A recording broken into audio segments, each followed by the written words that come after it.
live from Tennessee, from the east to the west. We are talking Cowboys everything. And you just entered the Cowboy Zone. Thank you guys for joining us for another episode of the Cowboy Zone. I'm your host, Marcus Jones, the Bluff City Cowboy, coming to you live from Memphis, Tennessee. And I'm Lambo from Cowboys Y'all, coming to you out of Johnson City, Tennessee. All right, guys, thank you for joining us today. We appreciate you guys coming in. I see the views are starting to get up there pretty quick. So if you haven't done so already, make sure you like the video. Also, make sure you share it as well. What's up, Mendoza? Appreciate you tuning in. Make sure you share it to your personal page, share it to your favorite page. I'm still trying to share it right now, so bear with me while I turn my head a little bit. Yeah, share it to all the wonderful Cowboy groups out there. Yeah, but you guys help us out as well and make sure that you share it also. We got a lot to talk about tonight. We're going to do our mock draft 3.0. The first time we had some of our fans live on the screen. The second mock draft, we had a couple of podcasters with us. But this time we want to open it back up to the fans again. So the phone lines will be open at some point. And we'd like you guys to call in and let us know who you like us to pick for all 7 picks. Hey, Lamar, appreciate you tuning in as well. If you haven't done so again, guys, make sure that you share this, share it to your favorite page, share it to your personal page. Also like wherever you are and subscribe as well. Hey. So Lambo, how's the new job going? Oh man, it's kind of been I don't know. All right, so I was supposed to start Tuesday. Okay. And then they were like, all right, actually you're gonna have to start on Thursday because our training class needs to be. We don't have it filled where it needs to be yet, so we're gonna postpone it till Thursday. So I went in this morning, and I guess I don't know what the issue was. I was there for an hour, and they were like, everybody's gonna actually have to come back tomorrow to start. There's a few more that we got to hire on today for the position before they start our training. So now I have to wait till tomorrow to start. So I'll start tomorrow. Okay. Yeah. Hey, it definitely is gonna beat factory work. I'll tell you that. Yeah. Now I can do shows without being like. You look well rested and energized tonight, so I'm looking forward to it. I'm so happy to have energy again. Man, it's a world of difference for real. I'm just sharing away over here. Yeah, me too. Share. All right, guys. So today we're doing mock draft. But before we get into that, it's been quite a bit of Cowboys news, related and unrelated, that's been going on. So first of all, we'll start just talking about the Mike McCarthy press conference. It wasn't really much that came out of it. Man, the best line in the whole press conference was, it's much easier to do cartwheels in the sand, I'll tell you that. Right. Referring to Dak's contract. Right, exactly. Yeah, it wasn't really a lot to talk about with that. I didn't like the fact that he wouldn't commit to a 4-3. He still kept trying to use the phrase multiple and talk about you got to put the players in the best position to be successful. Just come out and say we're going to a 4-3. Let's just stop all the BS. Yeah. I didn't like how he kind of snapped at Jane Slater during the press conference. She didn't take offense to it, but I did. When he said, I think you're 100% wrong or incorrect. Right. But yeah, other than that, there wasn't a lot that came out of it. It seemed like he kind of avoided talking about Keanu Neal and the safeties. Somebody asked him a question about Neal, and he started talking about Curse. Started talking about him instead of Neal. So they've been throwing out hints that he's going to play linebacker, which I think that's the case, but he didn't really go into it a lot. It looks like we finally have ended the Tyrone Crawford project after 8 years? Yeah, retirement. Yeah, he's officially retiring. So he pretty much knew he was done. Yeah, but on the flip side of that, they kept the door open for Sean Lee. Yeah. I hope when they said they're talking to him about next steps, I hope they mean coach, and I hope they don't mean his player. I agree, Elazar. That's a great point. Yeah. And there are some toxic comments, and it usually comes from that large portion of our fan base Mm-hmm. that hates everything we do, but for some reason is still a Cowboys fan. Mm-hmm. But it's crazy, crazy. But yeah, speaking of the safeties, Man, we we gotta get had these viewers up, y'all. let's get the viewers up. I see it's starting to go down a little bit. Guys, we got the mock draft coming soon. We want to get the fans in here to tell us who they think we should pick. So make sure you guys share this so we can get a lot of people in here and they can help us with this mock draft. We don't normally do mock drafts, but because it's the nature of the season, we try to build it up and do as many as we can. So we may do one more between now and the draft, but today we want this one to be about the fans. So we need you guys to get those numbers up, get in the comments to let us know you're there, so that when we get to that point, we can do this draft and let you guys pick the best 10 players. Yeah. Well, Yeah. we're only doing up to round 5, so 7 players. All right. So speaking of safeties, Lambo, we had 3 safeties come in this week. Mhm. We had Devontae Kazee, Malik Hooker, and Curse. And they all have unique skill sets.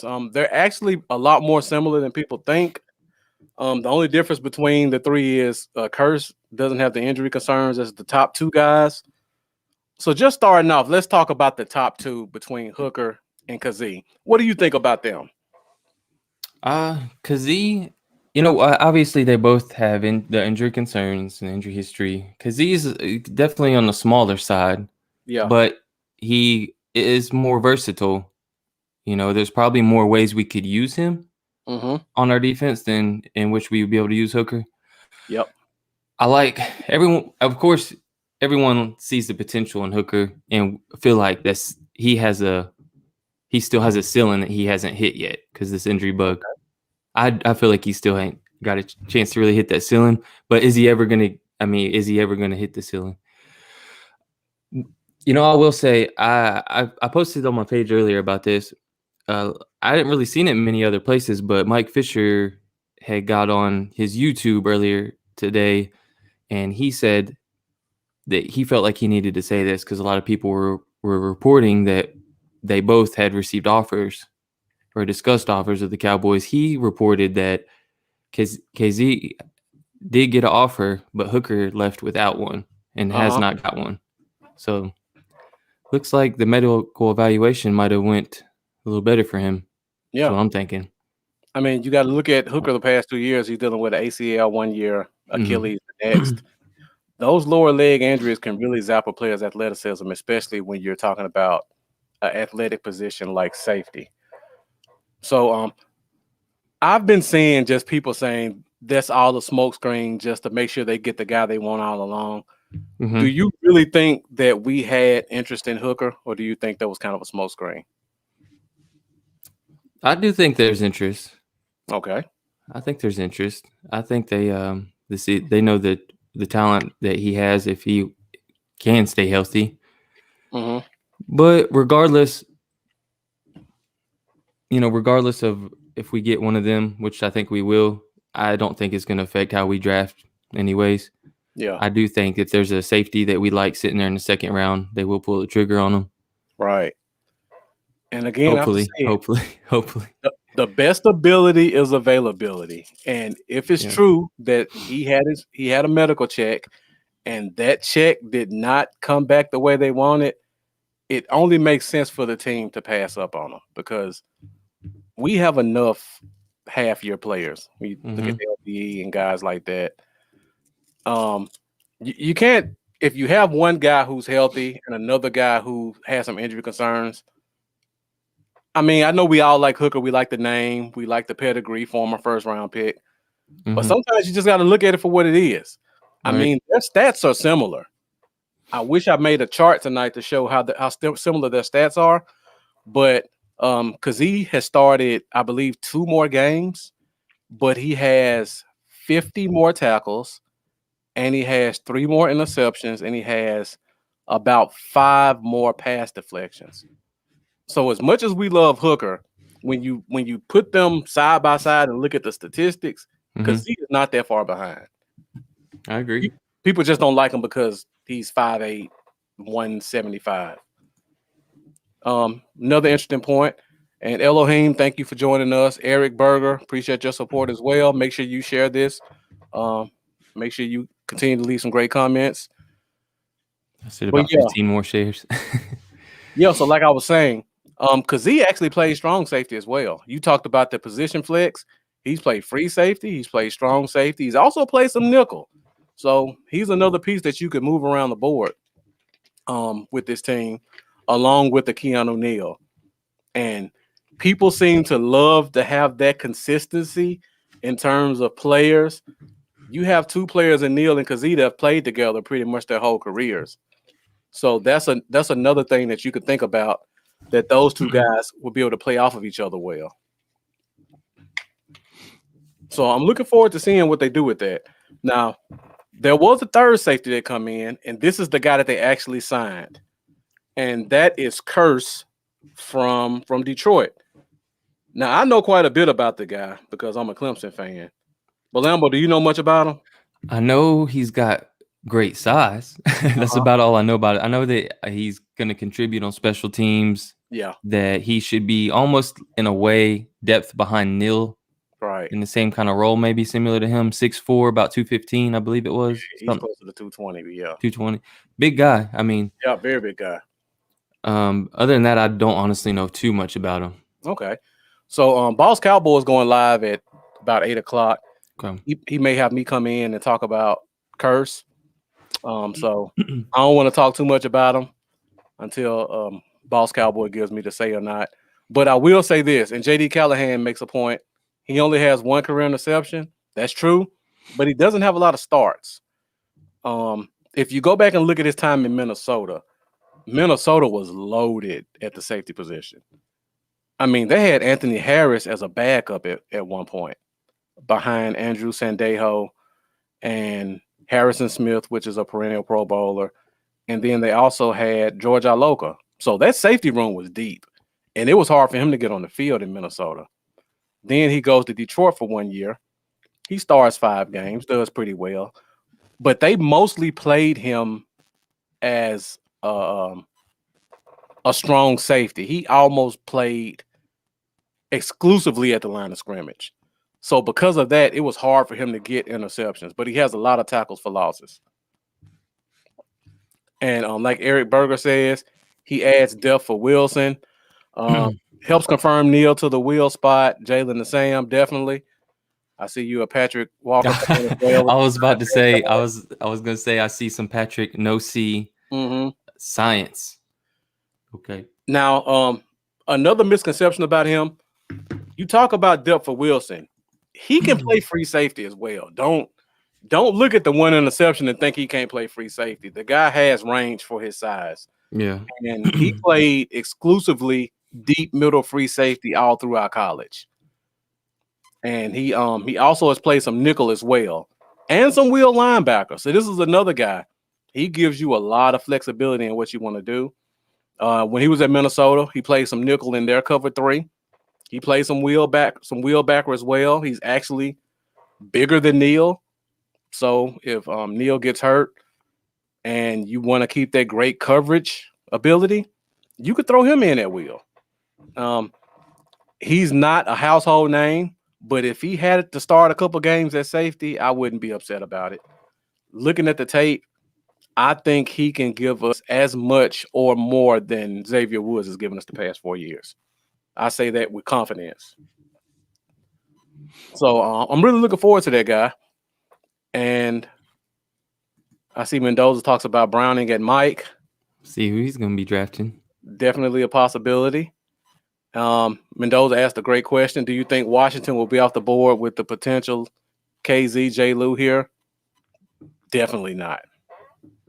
I assume your concern is the size, Mendoza. You don't think so similar? You don't think they want to have 3 guys 5'10" or less in the secondary? That's not as much of a concern for me as it would be for other people because you got to just look at talent. And you think they'll probably have a way to get out of KZ's contract as well after a year. Yeah, I mean, it's probably going to be a 1-year deal anyway. And if it's not, like I said, they'll be able to get out without hitting the cap in the second year, I'm sure. But I see what Mendoza's saying. You have 5'10" J-Lou, 5'8" KZ, 5'8" Washington. That's a pretty short secondary. Right. It's a good point. Yeah. Mark Cantor, thank you for joining us as well. Appreciate that. All right, guys, we're at 16 minutes. We're about to get into this draft pretty soon. So we'll be putting the number up. So if anybody wants to call in and make a pick, be sure to be close to the phone lines. Let us know what you're thinking. Also, if we don't get a call in, we're going to go by the comments. So if nobody calls in, we're going to let you guys in the comments decide who we take at each pick. So, you know what? A share shows you care. So again, please share. We're live on air. And for every share, I will take a drink of beer. That one was free. Sorry, guys. I'm trying to set the draft up right now before we get into it. All right. So before we get into the draft, we got to talk about one more thing that's happened this week. And that was the numerous pro days. Eric Berger said bars. Got bars. You ain't never heard Hey, real quick. Let them know about the album. Yeah, real quick. Go to YouTube and search. Is it Bird Gang? It should be Bird Gang Killer, Starboy featuring Cowboy Dale. And the second verse is me. And it'll sound you'll know you found it when you hear the duck hunt beat. And you hear Starboy's aye.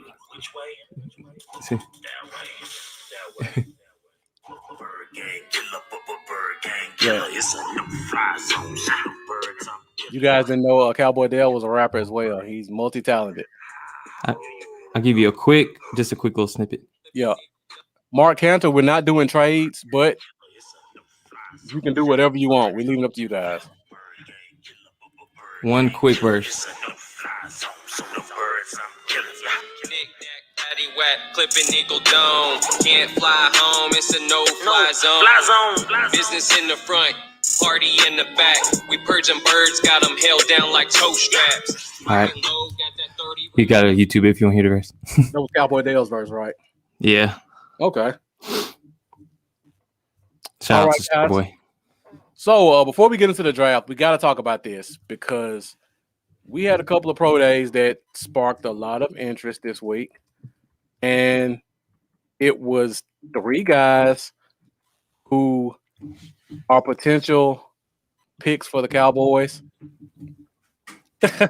Oh, yeah, I forgot about that. Speaking of pro days, Cowboy Dale did go through his pro day as well this week.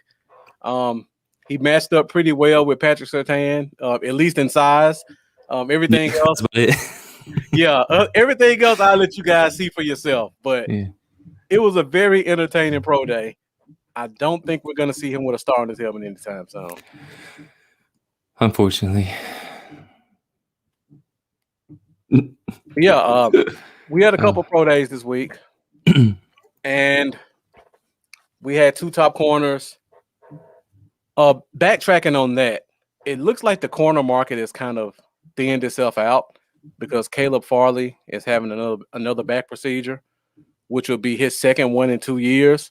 So that kind of takes him out of the first round running for us, I think. So it leaves us pretty much Team Horn or Team Surtain. Yeah. And the pro days didn't do us any favors in terms of drawing that line to see what was the one you watched. Mark, be more specific in that about what was the one I watched. Sorry, I don't know what you mean with that one. And Jeff, thank you for joining us. Appreciate you and your support. So yeah, like I was saying about the pro days, it's pretty much a 2-man race in terms of secondary for us. Looks like it's Team Horn, Team Surtain. And they didn't really do us any favors as fans or a front office in separating themselves. they both had amazing pro days. Surtain came in with an unexpected 40 time. The shirtless pictures coming in looking like a wheel linebacker himself. 6'2", 210, very solid. But again, that was actually to be expected by me, honestly. I mean, he's a great athlete. I didn't expect him to come in and look skinny because he doesn't look skinny in pads. But then he starts us off on Monday, I believe. So in typical Horn fashion, in the competitor he comes out and one-ups them in pretty much every category. It helps knowing. Like someone posted, I can't remember who it was. They said if Horn would have went first, it probably would have been reversed. The same thing would have happened. He would have got that one extra rep. Mm-hmm. There's a little bit more in you when you know what number you're trying to hit. Right. And that's one of the things I really like about Horn. He's a true competitor in every aspect. That's true. It shows competitive spirit. Yeah. I guess you mean which pro day? Oh, Mark, I paid attention to all of them. I mean, I'm a big football guy, so I watch everything I can. And of course, you have to pay more attention to Surtain because it was on NFL Network. So they covered it like it was the combine. So you definitely got to see more of that one. And with Horn, it was more just trying to catch whatever clips you could on social media. But in terms of the outcome, I was definitely interested in both of them. They make the decision tough, honestly. I don't think it's as clear-cut as most people think. For one, Surtain answered the question with the 4.42. I honestly myself thought he's going to run a 4.5. And then you see Horn come in and pretty much one up in every area. And he also came in about 208, which was unexpected by me. That lets me know he's been working in the offseason because he did not look that big during the season. What do you got? 41-inch vertical? 41-inch vert. Hey, Buddha, appreciate you joining us, man. I know you got going live in a few minutes, so I appreciate you sticking your head in here for a few minutes and checking us out before you go over to Boss Cowboy Sports. Thank you. So we had the two corners kind of dueling it out. And then this morning, another bomb dropped, and that was Micah Parsons, which is a linebacker. Yes. Lambo and I have been on him hard since probably September, October. You know, he's one of our favorite guys. And he really, I could say, dwarfs their stats, like considering his size and the position. Freak. So let me just put him up here side by side so you guys can take a look at it to just let you see the pure athleticism of how great all of these guys performed. Let's talk about it. So, like I said before, Patrick Surtain came with the 4.42, 10-11 broad, 40-inch vert. JC Horn comes back and says, "I'll do you one better." Gets that time sub 4.4, increases their broad jump and their vert by 2 inches or so. And then we look at 6'3", 245-pound Michael Parsons, who runs a blazing 4.39. That is ridiculous. Yeah. And then he comes in with a 10.6 broad. It's not as high as far as the other guys, but you have to consider his height and weight. He has both of them by 40 pounds. Yeah. That's insane. And then he comes with the 34-inch vert as well. You want to help out with that 31st ranked run defense? Yep. I'm telling you, he's going to help. Now, there were some other stats I didn't put up here. His hands are 11 inches. That's block shedding, man. That's bigger than most linemen. Like most offensive linemen are like 10, 5. His hands are 11 inches. Mm-hmm. And he has a 6'6" wingspan.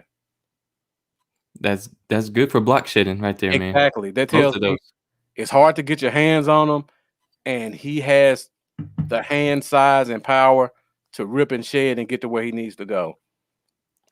And then another thing that stood out about Parsons, which I'm interested in for these other two guys, what do their three cones look like, and what do their short shuttles look like?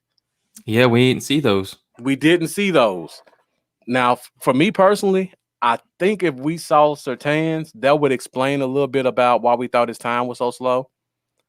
because usually with guys like that, if they have that speed, the problem is normally Short the area hip, quickness. short area quickness, exactly. Turning the hips and running. Hmm. Another one of my favorite corners, Paul Adebo, is like that. I thought for certain he was going to run a 4.5. He ended up running a 4.2, a 4.42, which was very surprising to me. But then I look at the short shuttle, and I believe it was like 7.6, which is not what you want for a corner. And his 3-cone wasn't on par with his 40. And just a rule of thumb for you guys that don't know, you want the 40 time and the 3-cone time to be similar. That lets you know that not only are they fast, but they're quick. If the 3-cone, for example, Michael Parsons, his 3-cone was a 4.41. If his 3-cone was like a 4.6, it wouldn't be a red flag, but it would make me kind of think he's just a straight line runner. So I'm interested to see what Surtain and Horn's 3-cones are. So that's something I'll definitely be kind of watching. If you guys know it, put it in the comments. Let me know what it is. I can't remember who it was, but someone tweeted, let's just have Joe Horn and Patrick Surtain Sr. battle it out, and whichever one wins, we pick their son. I kind of would like to see that. see if they still got it. Have their parents match up in a little one-on-one. That'd be funny. All right, so yeah, guys, like I was saying, very interesting pro days from all three guys. And I see we got some comments about on the ball, off the ball linebackers at 10. My response to that would be, did Baltimore have any problems with that? Did Carolina have any problems with that? With the linebackers they had? Who's the name of that guy that had a huge impact in the Super Bowl? I know his name. That's a good point. And he was an off the ball linebacker, and he ran a 4.3 as well, if I'm not mistaken. 4.3 or 4.4. Devin White made a huge impact in that game. So I know we all have these things about we don't value certain positions, but sometimes you just got to look at who's the best player. Now, it's debatable on who's the best player, but to me, they're all worthy of that top 10 pick. That's the good thing. That's the good thing. I think there's a good 5 or 6 guys, I'd be completely stoked to have at 10. And I think majority of the fan base, at least, is going to be happy with who we pick at 10. I don't think so, personally. You're right. We do have a lot of fans that get pissed off real easy. And here's my issue. The people who like Joe Horn, I mean, now you guys got me doing it because I keep seeing Joe Horn in the comments. The people that like J.C. Horn, they think he's a better corner, but they don't think Surtain is a bad corner. The people that like Surtain think everybody's awful. And that's why I say if Surtain is not the pick, half the fan base won't be happy. Yeah, that's the problem. Because people who like Surtain think if you don't take Surtain, that the whole draft is a bust. And I don't agree with that at all. It's because it's the name that Good Morning Football and others, probably sharing around a lot more often. It's the name that you hear. It's Alabama, and I don't know. You have to go check J.C. Horn out, man, and give him a chance before you make that decision. Yep. And for me personally, I know me and Lambo both. We both would like Parsons at that pick. Yeah. I don't know how Lambo feels, but if they don't take Parsons for whatever reason, I'm okay with Horn. I still feel like Horn's my number one corner. I don't know if you feel the same way, but I'm real close on the two of them. Right. I'm real close, like close enough to where I would still be like, okay, Surtain, okay, I like it. I'm the same way. Or Slater, okay, yeah, okay, it's gonna help us. Sewell, if you make it there, who knows? Slater might go first, not first, but he might go before Sewell. So I see Eric Berger says defense is a reach at 10. So when we open the phone lines up to do this mock draft, Eric, make sure you call in first so you can make the first pick. It's gonna be offense. Then he's gonna take Waddle. Please, I'm if you go I'm offense, curious give to me see what Waddle. he says. Well, he says protection or weapon for Dak or trade back. I'm cool with the trade back as long as we ain't going back too far. If we go like 15, no, I don't know, man. It's tough. I don't think Horn makes it to 15. I don't think Surtain makes it to 15. I don't see anybody wanting to trade up though. Like who would they trade up for? Depends what quarterback's sitting there at 10. I see Jeff and Mendoza confessing their love for Horn. I've been working on Jeff pretty hard on this one too. Everybody's getting Horn, right? And football horny, as my guy Jesse says. But yeah, and yeah, maybe it'll be Slater. Then I could say to the people that don't like it, don't be a Slater hater. But you've been in a rhyming mood today, if the views have gone up a teeny bit since we started, so thank y'all for sharing. Everyone shared, appreciate that a ton. No matter which platform you're sharing from, thank you again. So before we get into this mock draft, because we've been kind of focusing on just the three guys that we all really like. Penn State had another guy, Jason Owe, the defensive end. Did you see his combine stats? 4.37 was it? I believe he's 250. That's an edge rusher running a. But how many sacks did he have? That was the knock on him. I think 0-1. That is, how does that happen? How do you have that kind of speed as an edge rusher and not register sacks? I wish I knew. One thing I'll say, just taking a stab at it, sometimes players are better NFL players than college players. You just don't know how he was used in this game. Sometimes when you're just the best guy and the only guy they have, teams may put three guys on you because they didn't have Micah Parsons to have to deal with. They only had one guy to focus on. And honestly, Penn State wasn't really that good last year, so they were never really ahead.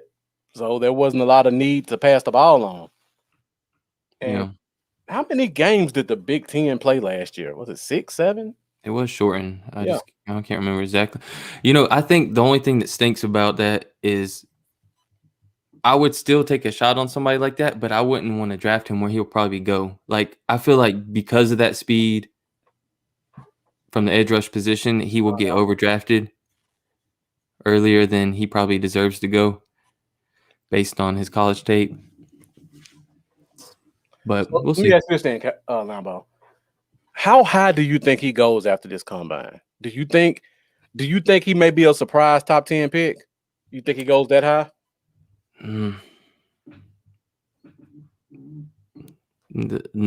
Like the next Deion Jordan?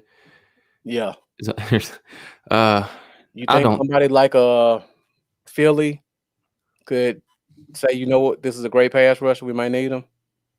I don't think so. Okay. I could be wrong, but I don't think so. I mean, I don't know either, but you can't ignore those times. Yeah. Like 4.39 for a guy that's 250. I think he could work his way into the 20s.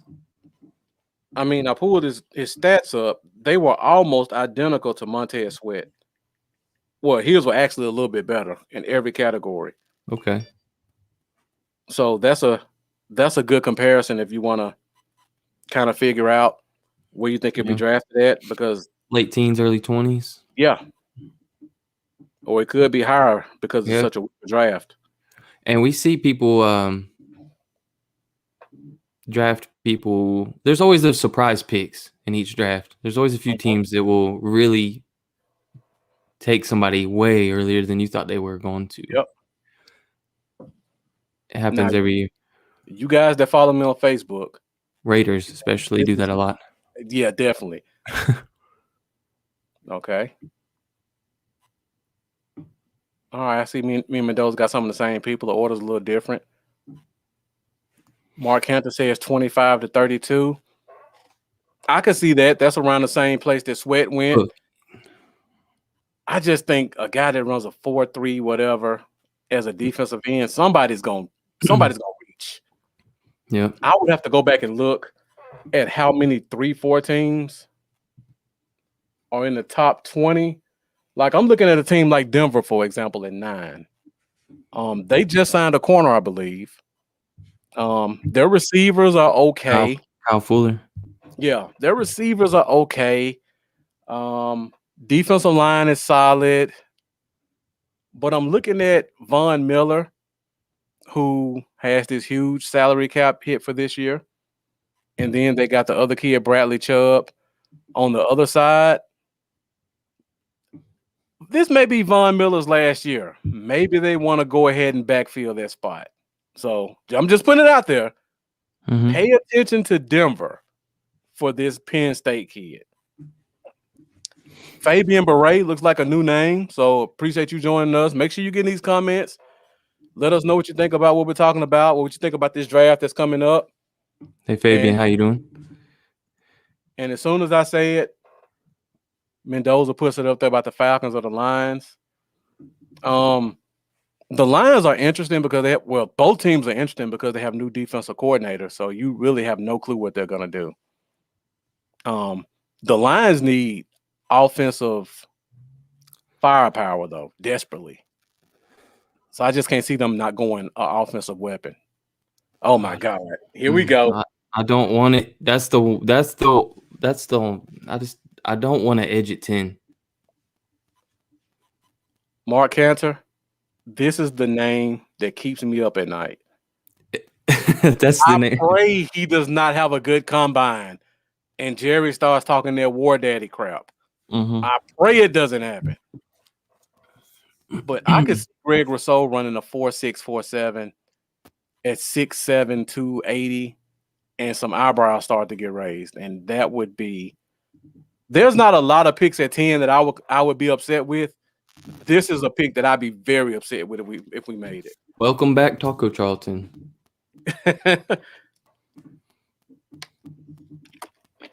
I think Rousseau's a better inside guy than outside. He's bad either way, but yeah. So Mark, who do you say you can't see them passing on Rousseau? I'm with you. Trust me. Yeah. So I'm just looking at the rest of the.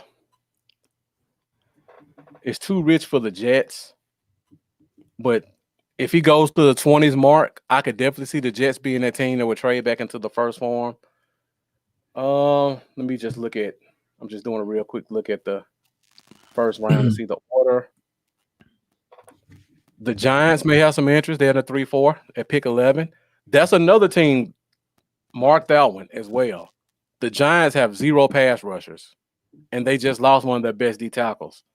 So that's another team that I could see them taking a shot at this kid. The Chargers, I think they're going offensive line to protect their quarterback. The Patriots will be interesting. So there's a couple of spots he could go in. And, of course, you always could talk about the Raiders because they just are in love with speed. Yeah. Brian, appreciate you joining us. Quinacia, thank you for tuning in. Your gang in I the know building. you're a regular with Boss Cowboy as well, so I appreciate you ducking your head in here and checking us out before he goes live tonight. We do got the mock draft still to come. We haven't done it Yeah. yet, y'all. So if everybody joining, we do have the mock draft coming up still. All right, so we're at 40 minutes, Lambo. It shouldn't take that long. So you want to go ahead and do it? You got any other things you want to talk about? Anything stood out this week for you? Now, there's a pro day coming up that I'm interested in. I always forget which one it is. It's April 1st. Oh, I think Alabama's doing a second pro day, if I'm not mistaken. So since I just brought that up, Lambo, I know we talk about the top 10 picks. How would you feel about Smith or Waddle at 10? I've never asked you this question before. I would love it. Really? I would love it because if that happens, in my personal opinion, that only happens if they're willing to trade Gallup for an immediate impact defensive starter this year. I don't think they would take a Waddle or Smith there and roll out there with Waddle, Gallup, Lamb, Cooper. I Not enough think ball to go I around. think, but it would make sense to get a playmaker like Waddle, and then if you can trade Gallup for an instant starter on defense, that's a vet, that's going to be an instant impact guy, that's not going to take grooming for a year or two, that's going to help us right away this year on defense. And you're going to replace Gallup's production if you take Waddle at 10, trust me. Yeah. So, in my personal opinion, that I would love that because, as we've talked about, there's some good cornerback depth that's going to be there at 44. Very good. And it will be fine. Or, I mean, you could trade for a corner even that's a guy in his prime still. So, The more I look at this draft, I'm convinced now that cornerback may go 4 rounds deep with guys who could be starters by week 6 or 7. Like, there are a lot of guys we talk about that we really like. They're not all going second round. Like Mendoza talks about Wolverines tomorrow. Ambry Thomas, a guy that I'm very high on. Cameron McGrone. Yeah, McGrone, the linebacker. Ambry Thomas has the skill set that you want for a corner. I just think he needs to get in the NFL weight room and get about 10 pounds. So I don't think he could be a guy who can come in and be a starter year 1, but year 2, the kid has it. He has everything else you want, but he can come in and contribute year 1. So I'm definitely looking forward to that one. He may be a 3rd or 4th round guy. And thank you, Mark. You're right. It is UCF because I want to see what Richie Grant does. Definitely interested in that one. Richie Grant, I would be ecstatic if he were to slide to 44, by the way. Yeah. Stash, man, appreciate you tuning in. Stash. You're at the same time, Lambo. All right, you hit it. All right. Yeah, appreciate you coming in and joining us. How you doing? We still got the mock draft coming up, so yeah, stay tuned. Stay tuned. I feel the same way about Pitts also at 10 in the same conversation as Smith and Waddle. Yeah. Same type thing. And especially because there's some receivers that you could get in the middle rounds that I feel like are going to be, or you can move Lamb back to the outside, Cooper to the outside, and you could draft you a slot guy like Darden. Or you still like Darden after that combine? You know he ran like a 4.6, right? That was incorrect. He took the post down. He missed. He came back and said that was his mistake. It was actually a he sent me a message, so I deleted it, the original one that I shared. Okay. And he was just like, that was my mistake. That was stupid, blah, blah, blah. He said that his actual time was where's it at? I'm going to pull it up right here. It was 4.46 was his real time. It was his actual time. Because when I seen that, I was like, ooh, never mind. He's off my radar. Yeah. Then he told me, no, that was my bad. 4.46. I'm with you on that one too. McGrone needs to get in the weight room and he needs some experience because he's still really young. But I like him a lot as a linebacker. Yeah, I do too. And I like I'm on that train right there. If we don't go corner in the first round, I'm cool taking a chance at 44. I know that's a very Cowboy thing to do. We've done it many times in the second round. Randy Gregory, Jalen Smith. There's others slipping my mind at the moment, but I'm not opposed to double dipping that corner anyway. Yeah, the talent's there. Yeah, because that's a good point as well. Also, because like we've talked about, I don't feel like Anthony Brown is going to be here much longer with the 3-year contract J. Lou just got. Anthony Brown won't be here past day 3 of the draft if they draft a corner. That's just my opinion. Yeah, they're going to trade him for whatever they can get. That's how I feel as well. Yeah. Okay, we got one on the train. We got one on there with us. Mendoza asked about Josh Palmer. That's the wide receiver from Tennessee. Yeah. He's a guy. I look at him. I mean, you know who's interesting? Who is that? TJ Vasher out of Texas Tech, the 6'6" guy. Mm-hmm. Talk about a wingspan and red zone threat. Golly. He made a catch that mirrored that OBJ catch, man, in college. Oh, it's beautiful. Right. Actually, Mendoza talking about to save that $4 million with Brown. I agree. TJ Basher. He used 6'6". every inch of that wingspan on that catch. Yeah. And just to talk about what Mendoza said really quick before we get into this draft, talking about save that $4 million. We had the guys from the Star Boys podcast a couple weeks ago, and you talk about roster structure. If you think about the way this team is structured at the cornerback position, Diggs is number 1. Jay Lou is going to be 2 or 3 just because of the contract. If you draft a corner high, he's going to be 2 or 3. You can't have a $4.5 million cap hit for your number 4 corner. Yeah. And then you have Reggie Robinson, who probably is going to be your number 4. Yeah. So Brown may be a number 5 corner, and he may have the highest cap hit of all of them. That's not how you build a team. That's why I say if we draft a corner high, he's probably gone. Yep. They'll save that $2.5 million, or they'll trade him to pick up an extra 5th or 6th or whatever the case may be. Mark Canada talks about Chaz Surratt. I'm high on Chaz Surratt as well. He's slowly falling down my board after I saw him measuring at 6 feet with 31-inch arms. He misses a lot of tackles, but I do love his motor. I love his cover ability. So if he's there day 3, I'd definitely take a chance on him. But those short arms and the combination of that and the missed tackles is concerning. And to answer on being we are in Tennessee, I'll go ahead and throw out the Josh Palmer. He had a 34-inch vertical, 4.5 140, 10.4 broad at 6'1", 210. So nothing out of the world special, but not a bad grab late. Yeah, you're definitely right. All right, guys, so let's get into it. We've been talking for 48 minutes. Let's go ahead and knock this out really quick. So we're about to go into our mock draft 3.0. Number, let them know again. Share. Go. Let them know that. Yeah, let them know. Let them know to share it. Share if you care. And look, if we hit 50 viewers, I will chug this whole beer in 10 seconds. That's not extremely fast, but I'm just trying to persuade y'all to share.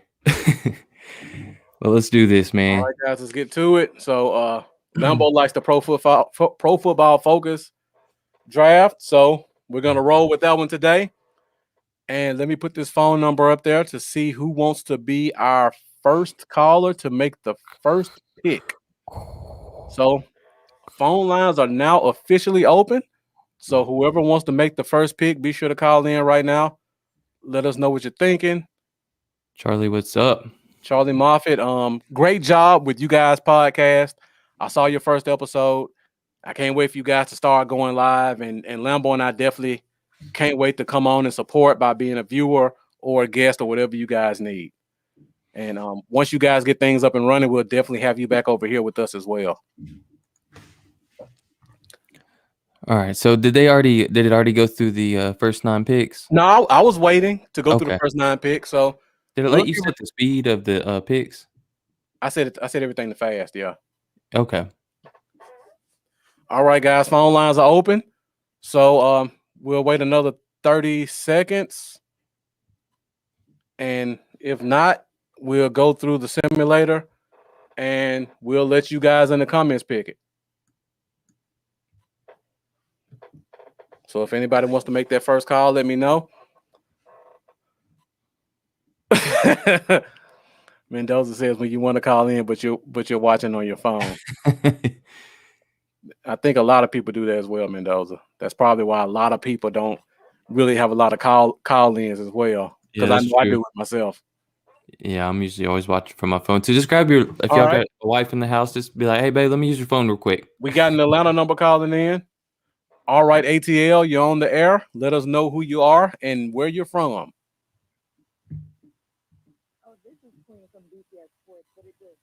Hey, what's going on? Let me see if I can turn you up a little bit. Say your name again. All right, Queen. I'm trying to turn you up as best I can. Guys, let me know if you can hear in the comments. Lambo, is she low for you too? Yeah, it's low. All right. It's low. Try one more time. All right. Again, Queen, you're from ATL, right?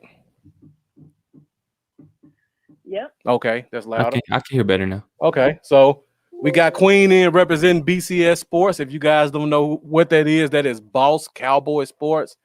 Definitely, we're a fan of his. He's one of our favorites. He's been on the show a couple of times. Very intelligent. Right. If she's calling in and she's affiliated with him, I know she knows her stuff. So she's definitely going to make the right choice for the first pick. So, Queen, let us know what you do with BCS Sports. Well, I like to give feedback on who we see as not only as in the top 100, we also like to go in depth for beyond the top 100 because more often than not, people don't realize that most of your Pro Bowlers, as in 2, 3, 4, 5 times in their career or more, Hall of Famers, Super Bowl champions, actually come after the first 2 rounds in the draft. That's a good stat. Like, for example, Tom Brady found in the 6th. Russell Wilson found in the 3rd. Our own Rain Dakota Prescott found in the 4th. Witten in the 3rd. Before him, his predecessor, undrafted. You're definitely right about that. The quarterback position is definitely a crapshoot no matter where you pick it. People think because they pick a guy at the top that it guarantees them something. I think history suggests otherwise. I mean, you still have to take who you think is the top guy because that's just a smart play, but there are no guarantees when it comes to the quarterback position. I say it's more of does your system fit the quarterback, not does the quarterback fit the system. Yeah. And to add to that, is your coach flexible enough to change the system for the quarterback? Because that's what kills a lot of these guys. Yeah. True, because let's look at use Tom Brady as the case study. Belichick tailored his offense for 20 years around his skill set. Bruce Arians did the same thing. Yep. Bruce Arians had to compromise with what he wanted and what Tom was comfortable with for them to be successful. And look at what happened. The Tampa Bay Buccaneers won the Super Bowl since they went there with Gruden. Right. Definitely right. All right, guys, we're going to make this first pick and let Queen make it. Queen, can you see the screen? Or do you need me to call it? Can you see my screen, or do you need me to call it out for you? No. I can see it. Okay. I'm screencasting onto my television. Okay. All right. William Coulter, thank you for joining us as well. Power Ranger fan 234. Thank you for joining as well. Make sure you subscribe where you are. Subscribe to myself, Bluff City Cowboys. Subscribe to Lambo at Cowboys Y'all. So let's go with this first pick. Let's see what the mock draft gives us. All right, and I want to see who those first 9 picks were too. If it'll let you scroll up. All right, let me pull this banner down so we can. Oh wow, Devontae Smith. This one is surprising. Broncos. So let's go through the first. Oh wow, that ain't happening in real life. I don't think. Micah Parsons went 3. Oh, Jalen Waddle went to Atlanta. That's a huge surprise. Trey Lance. Yeah. How many quarterbacks is this? 1, 2, 3, 4 quarterbacks in the first 9 picks. And look at what tackle is sitting on the board. Right. God. Yeah. I'm surprised no tackle went off the board. Yeah. Slater. Slater. Well, if you consider Slater a tackle, I don't, but most people do. What's surprising is you got Sewell there. Go ahead. I'm sorry, Queen. Right. I would say surprise fact. You know how everybody likes to knock Slater for his arm length? Mm-hmm. There's a great Cowboy. When he came out of college, people knocked him for his arm length, but now everybody thinks of him as one of the better guard tackle, players in the game. Guess who that is? I already know. I make this point all the time. Zach Martin. What's funny too, Marcus? Right before we did this earlier into the show, I said it wouldn't surprise me if Slater goes before Sewell. And look at this mock draft just turned out. That's crazy. So, Queen, is there any position you want me to scroll through? Any position you want me to scroll through? You want to scroll down the screen anymore? You can scroll down if you don't mind. Okay. Patrick Surtain still there, surprising. Now I can tell what a lot of people are gonna say. Pitch is the sexy pick. Surtain's also the sexy pick. I am of the this is kind of tricky. It is. This is definitely tricky. I am Queen because usually I'm Queen trade down. If there's like one or two there, well, Marcus, so you can recoup picks, but there is trade right here. It's so tricky because Penei Sewell is sitting right there in my face, and I'm like, I don't want to do trades though, Lambo. That's a whole other can of worms we get into. Yeah. Look like you got a few offers there. Right. And so I'm like, I'm kind of Sewell since he's like looking me in my face. Okay. And I'm 5'6", and I know that man is like 6'7", 6'9", and it's like pick me or I squish you. So I'm gonna pick Penei Sewell so he doesn't haunt me in my sleep. All right. So our future is secure. You were disinvested in how much money in your quarterback? What better way to make Dak smile after signing that 4-year deal than to know he's got this guy? Exactly. Not only that, Lambo, but it also acknowledges where we messed up last year, where Lyle came into camp overweight. And also, while he came in camp overweight, he also got into an accident, which led to him having like a hip correction surgery. So he was out. And instead of addressing that issue by getting a quality veteran, somebody believed in letting Terrence Steele grow. And I'm just going to say we're here now. Yeah. So, yeah. Here we are. All right. So, Eric Berger says can't be mad that Pitts failed, but you got to trust your board. O-line ain't sexy and fun, but I would be ecstatic if he falls to 10. Yeah. Got a lot of Sewell and Pitts. Mostly people saying Sewell's on the board. Oh my God. So let's go ahead and make this pick. Yeah, that's kind of the thing. If like in the draft, come April, if Sewell is there at 10, grab and run. Right. So because he's not supposed to make it past the Bengals. Yeah, I agree with that. Yeah. I mean, that was just like last year with CD. CD wasn't supposed to make it past 10. Yeah, or the Raiders even. He fell to 17. And people keep putting these offensive weapons with the Eagles. They really don't like that tackle they drafted a couple years ago. Like, I don't see him making the team much at longer. Because I don't think he started more than 2 games in 2 years, and he was a top 15 pick. So, he's very injury prone as well. Yeah, and he has a horrible attitude too. So we got one person saying there's no way they pass on Pitts. I don't know about that. Yeah, I don't know either. And with Tyron's injury history and the best tackle on the board available. Go ahead, Queen. Sorry. Exactly. And I wouldn't, and actually, oh no, you're fine. I would say, not even really with Lyle, because with Lyle, that you would get at least 12 games out of him. Whereas with, not Lyle, but Tyron. With Lyle, it's like when he goes down, you have to question, oh my God, what's going to happen? Yeah. With Tyron, at least that's 12 guaranteed games he's going to be in.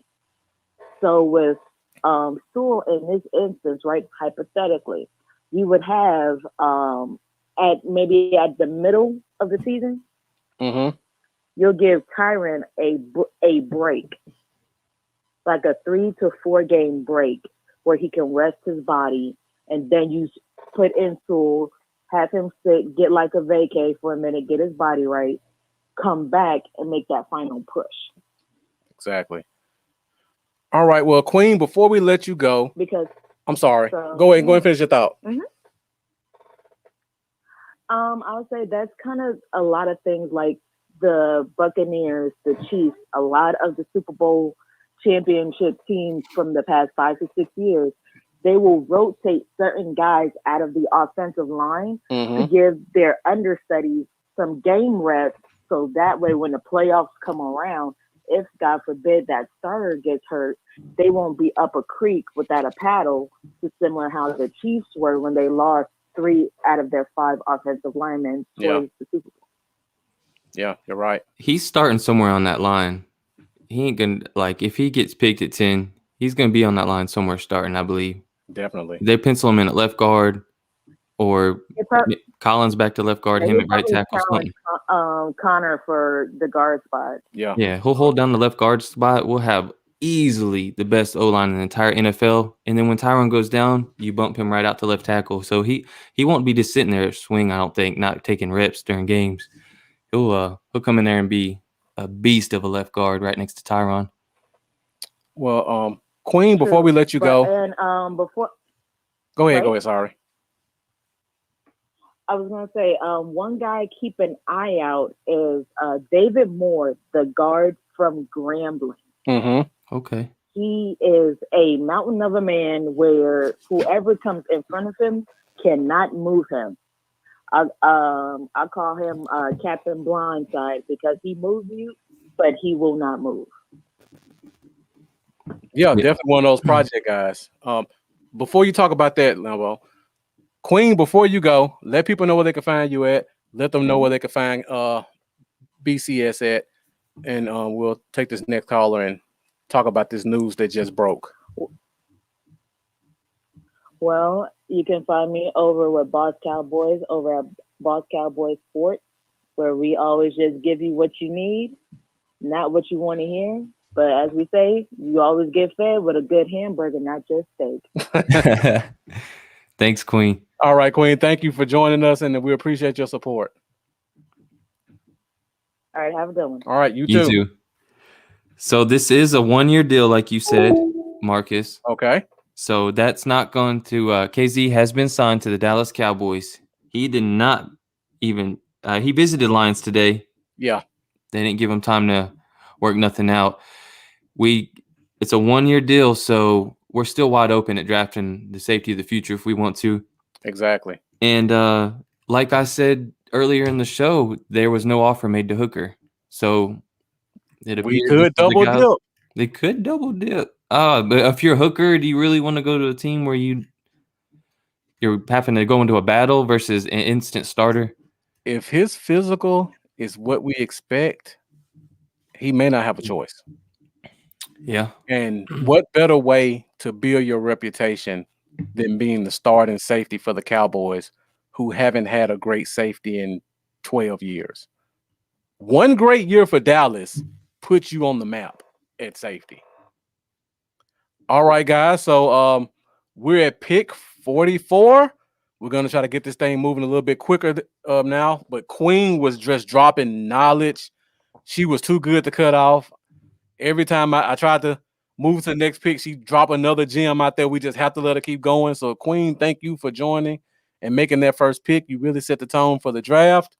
And online is open again. Go ahead, Lambo. You won't see a lot of mocks with him as our number 10 pick, and it is not because of not being the BPA and not having the talent. It's because no one expects him to slide to 10. So that's an amazing value at 10. Yeah. Like this guy should be a top 3 pick, top 3, top 4 pick. I see a lot of favorites sticking out here. So who wants to call in and make this pick? Do we have Aleem McNeil on the board? Oh, okay. Zaven Collins, somebody a lot of people think goes first round. I don't personally. Jabril Cox. How about Richie Grant?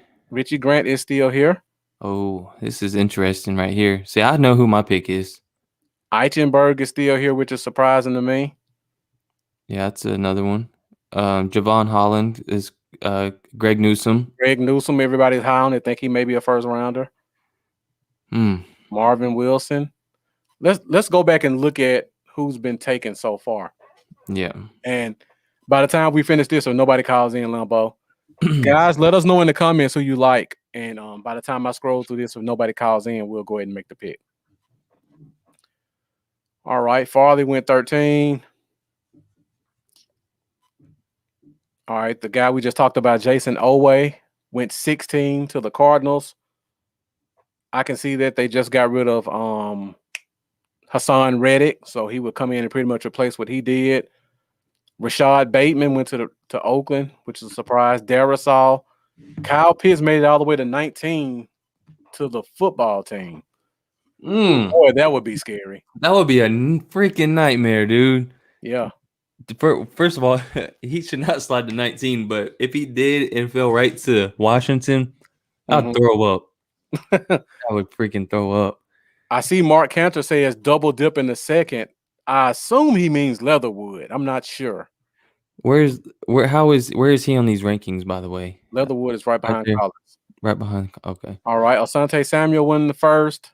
Kyle Trask, which is, I think, is probably going to be their pick to Pittsburgh if he sneaks in the first. Yeah. J.C. Horn fell all the way to 26. I do not see that happening. But boy, wouldn't Cleveland be loaded. Oh, man, I just figured they just keep getting talent. Yeah. So go ahead, Lambo. Sorry. Who you want to say who you would take right here? And yeah. And I will mention who I would take, and then if we don't have a caller by then, we could collectively do it with the chat. Let me check something first. I got to see how many linebackers are available. Cox, Hilliard, Davis, Sabat, Money Rice, Pete Werner, Matt McCrone. Okay. Barry Brown is still there. Wallow. Pete Werner and Barrett Brown is still there. I think one of them may be there in the third. I'm hoping. Yeah. If one of those two guys are there, probably.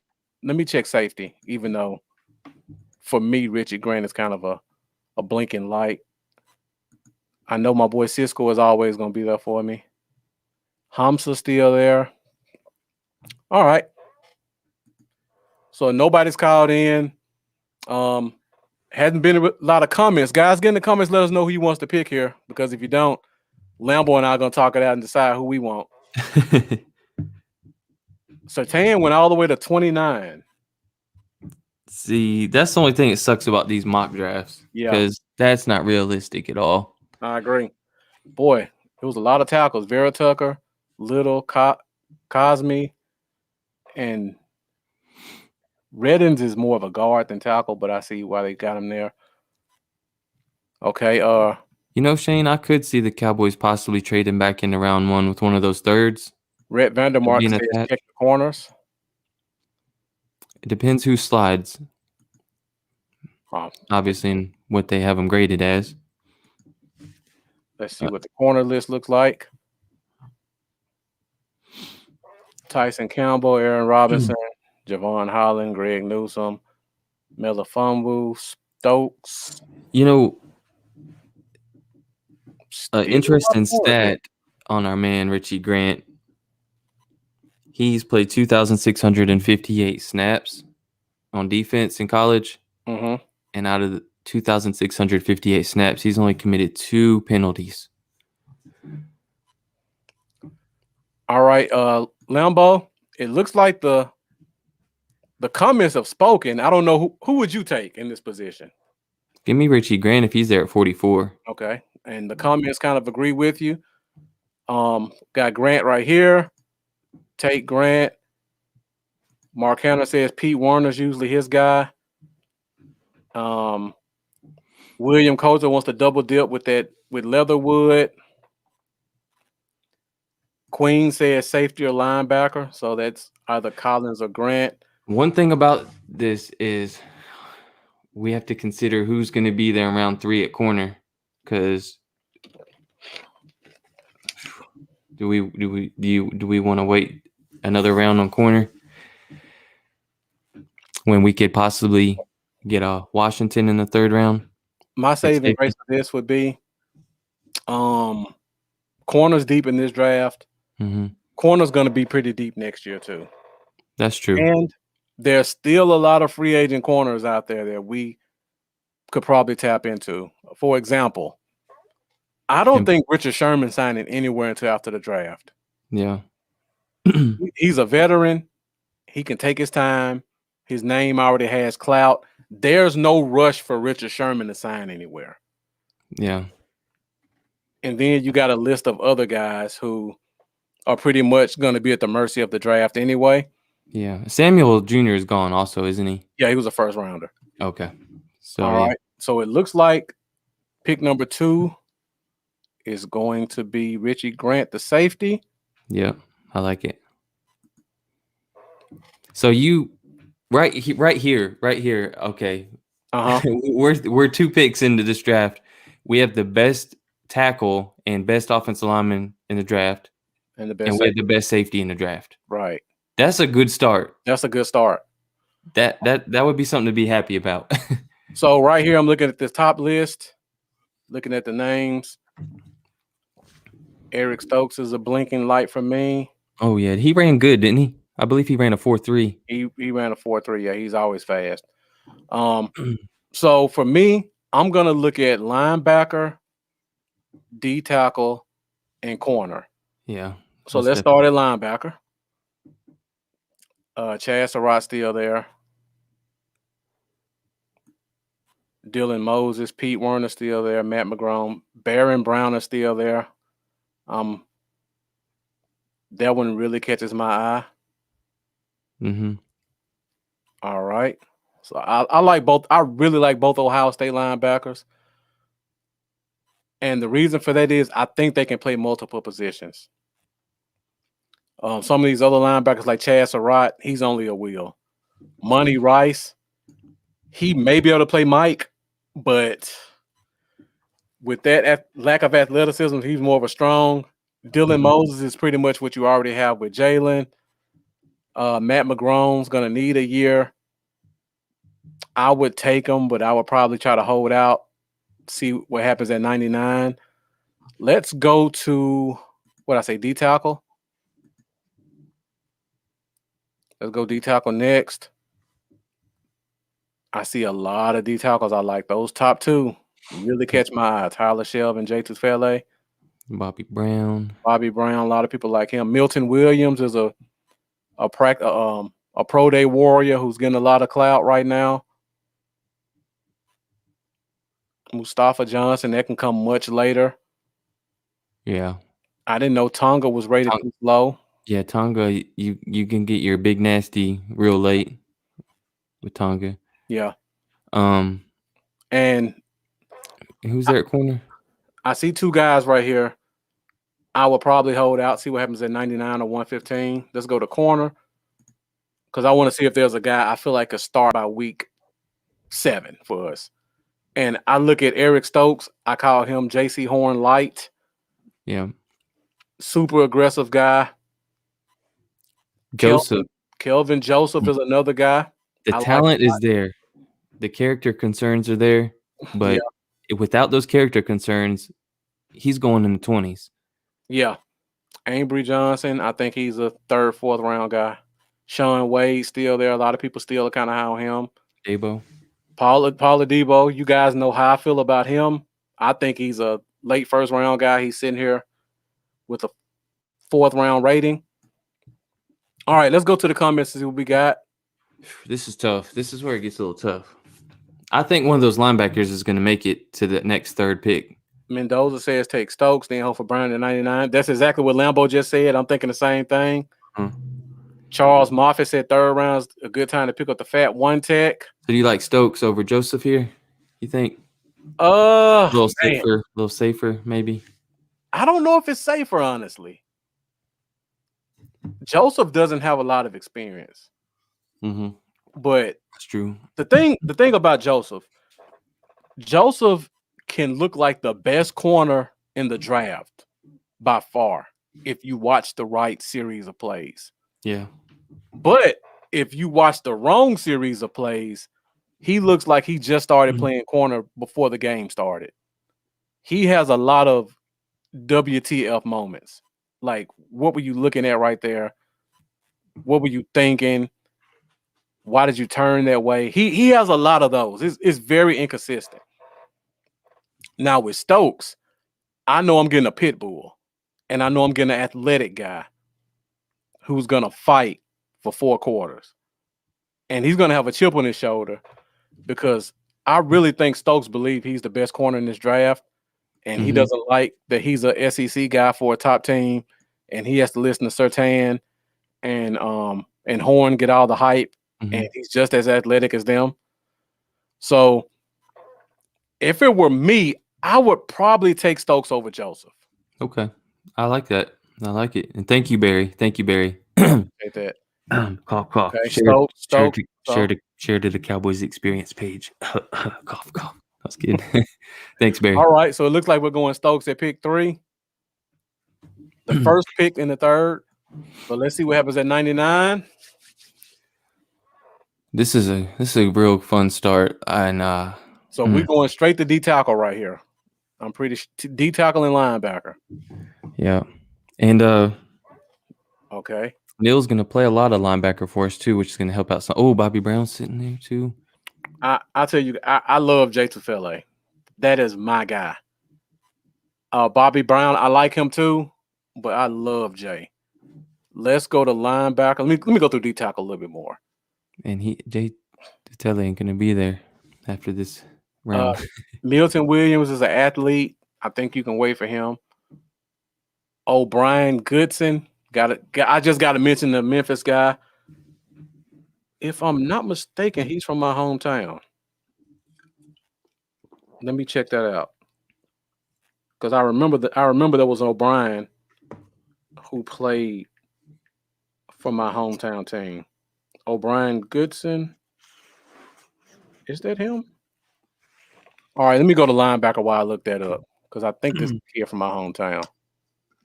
So I got to show him some love if he is. All right. And it looks like Browning, Pete Warner are both there. The pick is in music. We forgot it. I think I may still have it on here. I'll pull it up. All right. So next pick, it looks like we're going linebacker or D tackle. Mark Cantor comes in with J No contest. If you want to lock the pick in, Mark, all you have to do is give us a call. I don't think the comments are going to agree with you.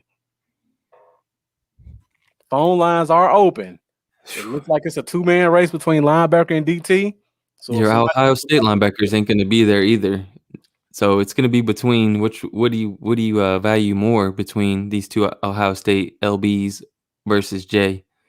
Whoa, and a surprise, Mendoza says it's Jay right here. And I know he's really high on Browning. Okay, so we got 2 Jay. So see, everybody understands too that we haven't taken the defensive tackle position serious enough in recent years. Mendoza, wishful thinking. Let me go back to D tackle. Oh yeah, and the kid O'Brien Goodson, he was from my hometown, South Panola. The University of South Panola out of Batesville, Mississippi. I hope this kid gets drafted because he was really talented in high school. Just undersized. I'd be shocked if he's 280. But he played with a lot of aggression. Very strong, typical South Panola fashion. He's always extremely strong for his size. Isaac Valet, thank you for joining us. All right, we got 3 for Jay, so I think that's the pick. So with our second, third pick, we go with Jay Tufele out of USC. And as the picks go through, I'll just let you guys know why I like him so much. He can play 1 nose and 3, but as a nose tackle, he has the ability to be able to get to his spot. Normally, when you have a nose tackle, they're just a big guy who stuffs the hole and stays right there. This guy, he knows how to move inside to play off of the guard and center to get to the spot he's going in. And I see Jeff. Jeff, I think O'Brien's from South Panola. I'm almost certain he played South Panola his senior year. He may be from Sardis, but I think he played for South Panola. All right, Florida Cowboy, thank you for joining. So we're in the fourth round. It looks like we need to go to linebacker first to see if Baron Browning is still there. What's up, Isaac? How you doing, bro? And he is still there. Oh, would you look at that? Just look at it. Would you look at it? That's a Ed Bassmaster reference for anybody that watches him. All right, guys. So we're looking at Baron Browning right in the face. I think Lambo and I are both on the same page on this one too, but we want to get you guys in and see what you say about it. Baron Browning and Pete Warner are very similar. For some reason, Pete Warner was a regular starter, and Baron Browning did a lot of rotating in at the middle spot. They're both athletic. I think they all three have the ability to play multiple positions. I just think Browning has it, like that hard hitting ability, the ability to cover. Pete Warner bites on quarterbacks a lot, and that concerns me with him. Baron Browning seems like he's a little bit more smart, has a little bit more awareness on the field. Yeah. So Lambo, you got to explain that reference to me because I didn't get it. Oh, Ed Bassmaster, he's a guy that's got probably millions of followers by now. Okay. This is a funny dude. He started making those Vine videos years ago, and he just went viral. And he has like 5-6 characters he dresses up as, kind of like I do with Cowboy Dale, but he has like 5 or 6 personalities or personas. Oh, Cowboy Dale is his own person. Yeah. And Ed Bassmaster's got the same kind of deal, but he's got like 5 different dude or characters he plays. Okay. One of them is the guy who goes around. He's like, "Would you just look at it? Just look at it." And he does all. You'd only find it funny if you watched him. The guy's hilarious. I have to check it out. I just made a note of it. Unreal. All right, so it looks like we're in a consensus with Baron Browning right here. So when we get to this next pick, it gets real interesting because I have no clue where we're going. The Lunatic, thank you for tuning in. We're going to talk about this a little bit more in a minute, The Lunatic, so stick with us. All right, so we're at pick 138. So this is our second pick in the fourth round. Devon Diablo. So guys, let me know kind of where you want to go right here because this is the point in the draft where for me it's like, where do I go? Available. I don't care what position it is at this point. Now, but let me ask you this question. Is this the spot where we start looking at offensive guys, or do we still wait a little bit longer? Personally, this is the spot for me where I'm starting to look at guys that could, if we haven't taken a receiver, I'm starting to look at receiver talent. Okay. Because we don't know what's going to happen with Gallup. Okay. Cooper don't need to go nowhere. All right. It's very obvious to me. CeeDee Lamb's here for the next 4 years. Shane Odom says backup quarterback will go there first. Backup quarterback is the other one. Okay. Those are two of the this area. I'm looking at the backup QBs. If there's any real talent that's slid that you could also use for trade bait later on. Of course, Mike McCarthy's been known to do that. Mm-hmm. And receiver, just because I really don't think if Gallup plays out this year, he's not going to be back the following. I don't believe so. I'm looking at receiver talent, and there's a lot of that in this. These, probably on the board still. Felipe Franks has got a huge arm on him. He does, and he's mobile and he's big. Yeah, I've been watching him since Florida. I almost think he needs to go to tight end though. I don't like him at quarterback much, but he has the skill set if somebody wants to work with him. David Moore, typical super smart Central Michigan guy. Ian Book, extremely undersized with a lot of heart. Sam Ellinger, a guy who probably should have came out a year earlier. Mm-hmm. He's a career backup quarterback. So that's a guy you like. That's a guy to look at, mobile guy. Shane Buchele, another one of those prototypical quarterback looks, mobile enough, strong enough arm, accurate enough. Nothing that really jumps out of the page, but if you need a backup, he's a good guy you can lean on. When you look So, at these names, though, yeah. I feel like once you go to receiver, you're not gonna the comparison as far as we'll All see. right. Let's go to receiver and see what we got over here. We'll see. I guarantee you there's gonna be some names on the board. Amari Rogers already. Uh-huh. There's already I'm looking at the first 5 names and I see Terry. special teams. 5 fast, elusive guys who could change your special teams. Yeah. And then, like you just said, Lambo, Terry, J Tuck's guy. right here. And Mendoza too, and mine really. If we decided we want to let Gallup go this year or next year, this is the guy I would pick up right now and just let him sit. Who else is down there? Dwayne Eskridge, Senior Bowl MVP, Senior Bowl practice MVP. Super elusive guy, was unguardable. Scroll a little bit further down the list. Who we got left down here? Trayvon Grimes. I'm familiar with Marquez Stevenson, typical Houston shifty guy. Grimes ain't bad either. Josh Palmer, we talked about him earlier. There's Basher right there, the Basher. 6'6" red zone beast. But I don't think he's going to give you anything on special teams. I don't think he's someone that we really bring in. So that's why he won't. And he might end up in Cincy. I'll say that. Let me talk about 2 guys on this list that I really like. I wouldn't take them right here, but these are guys I would consider undrafted free agents if they make it. And it's local guys, of course. Osiris Mitchell. He is a very solid receiver. I think he can come. He's kind of one of those guys that you can see come in and he's just going to act like a pro. I really like him a lot. And then we go to Memphis, DeMonte Coxey. Memphis has had a very vertical spread offense for about 4 years. And Coxey has been right at the top of that list in terms of one of their top receivers. So if you guys get a chance, go check out. I won't really harp on Osiris Mitchell much, but check out DeMonte Coxey if you're looking for a late round wide receiver. Anthony Schwartz, super fast guy. Terry, just a freak, 6'4", 210, 4'5", probably 37-inch vertical.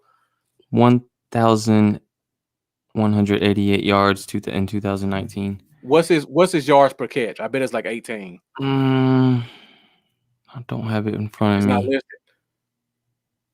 But he's just a big vertical threat guy. Yards after catch monster for sure. Okay. So we got a couple of people asking about wide receiver. Somebody says let's go to corner. Let's check out what corners are left. Have we taken a corner? We took Stokes. So let's see if we want to double dip at corner right here. I'm telling you guys right now, if I see Paulo Debo, I may have to override. Yeah, if Debo. Oh, okay. Well, I won't be the one to make the decision. I didn't think he would really be there at this pick. I didn't even think the look. There's another corner on here that's probably here that nobody talks about. Let me see if he's there. Robert Rochelle, people talk about. There we go. This would be a tough choice for me. I would probably hold out on a Debo just because I see this name here. Keith Taylor. I knew that's what you were going to say for some reason. I was eyeballing it. I love this kid. He's 6'3". He's about 195 pounds. He's kind of skinny. Probably some of the best feet in college. Like, if you want to see how to play cover corner, go watch Keith Taylor. He's always low in his stance. He's always smooth in his back pedal. His feet are active. And go watch the Senior Bowl. When you talk about the Senior Bowl and you talk about how those receivers were giving all the cornerbacks fits, they did it to everybody but Keith Taylor because he was right there with all of them. He's 6'3", but he can play in the slot and outside because his feet are so good. Yeah. He's another one of those kids who needs to get in the NFL weight room because he needs to get his strength up. But if you just want a cover guy, I really like Keith Taylor. You know, Keith. If we think that Keith Taylor will make it to next round, I think Tamarion Terry seems like the good pick here. We're talking about a guy, like you said, that can be Gallup's replacement a year from now. A guy that yards after catch monster, 6'4", big frame. In 2019, had 6 catches of over 60 plus yards, which led all of college football. Mm-hmm. That's great value. And if you think Keith Taylor can make it back around, I don't know, man. It sounds convincing. Before we do that, let's just check out defensive end because that's a position we haven't really looked at. True. Patrick Jones, solid name. Honestly, I didn't expect him to be here this late. See if anybody else stands out to me.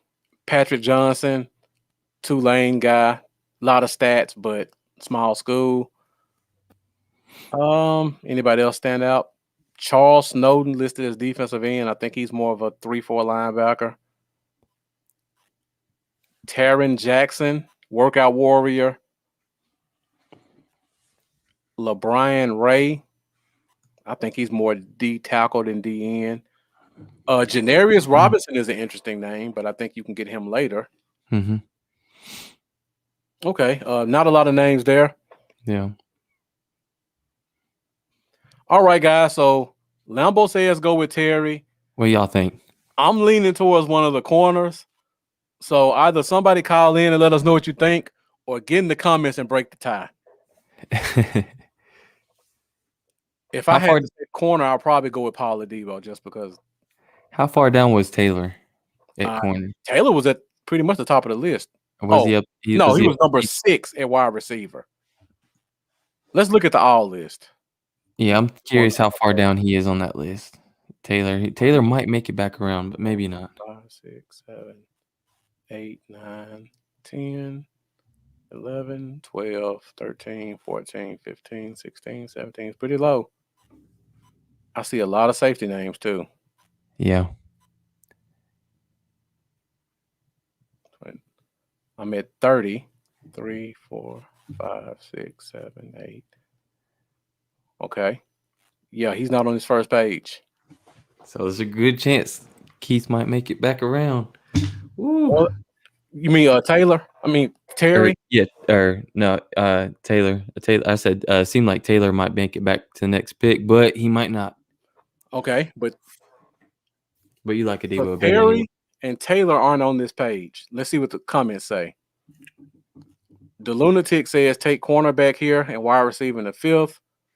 Mark Cantor says I want Adebo. Taiwan, appreciate you joining us, man. I see you've been doing a lot of traveling, having a good time. I hope you're out there staying safe, man, but keep it up. Enjoy your life. So let's think about it this way. I guess cornerback is much harder to hit on than wide receiver, in my opinion. So let's go ahead and double dip at cornerback. Okay. Take the best one on the board. Wide receiver is much easier to hit on. And plus Stokes isn't just a sure shot either. That's true. We didn't take one of the top 2-3 guys. So we probably need to double dip at this point at cornerback.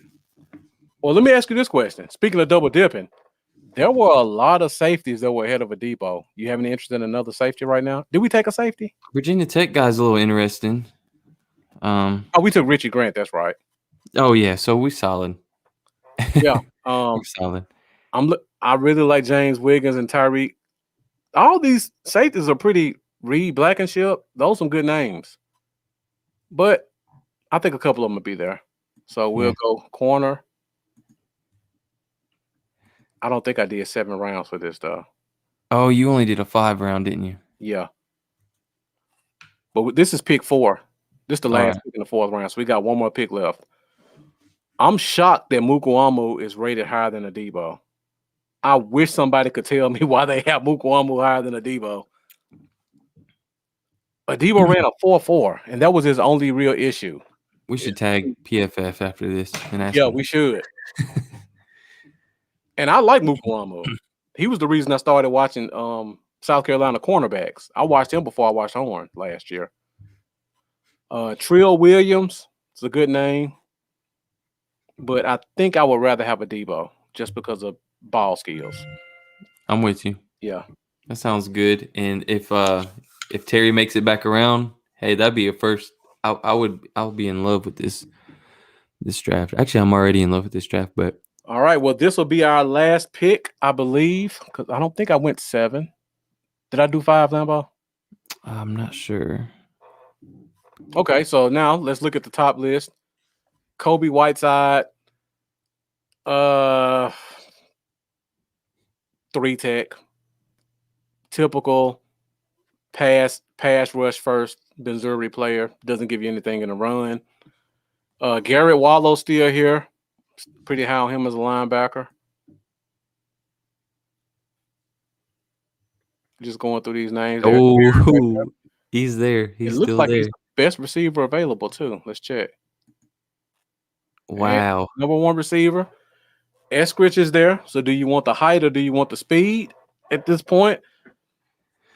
Well, I mean, it depends. If we're talking and thinking in the future, and we're saying that Gallup isn't here in a year, CeeDee Lamb was the best slot wide receiver in the NFL last year. Mm-hmm. So it ain't gonna break my heart if you want to leave him running a lot of slot and put Terry on the outside. It's just pick your poison. I don't know. Let me ask you this question then, Lambo. We took a lot of tall corners last year in free agency, undrafted free agency. Do they affect your decision to Terry, or do you just think he's a much better player than them anyway? Because we took Guidry and what's the other guy's name? We also took the Texas A&M Kendrick Rogers. Yeah, Kendrick Rogers. Rogers. So we got 2 6'5" guys that run a 4.5 who can jump. Undrafted guys. Those Undrafted guys. I think Terry's a higher pedigree than them, but I agree with that. yeah, I mean Kendrick Rogers had very limited statistics. Yeah, on the year last few years, but I think if you wanted to, you can get them both back on the practice squad. Yeah. All right, so we got conflicts right here. Mendoza says take Terry.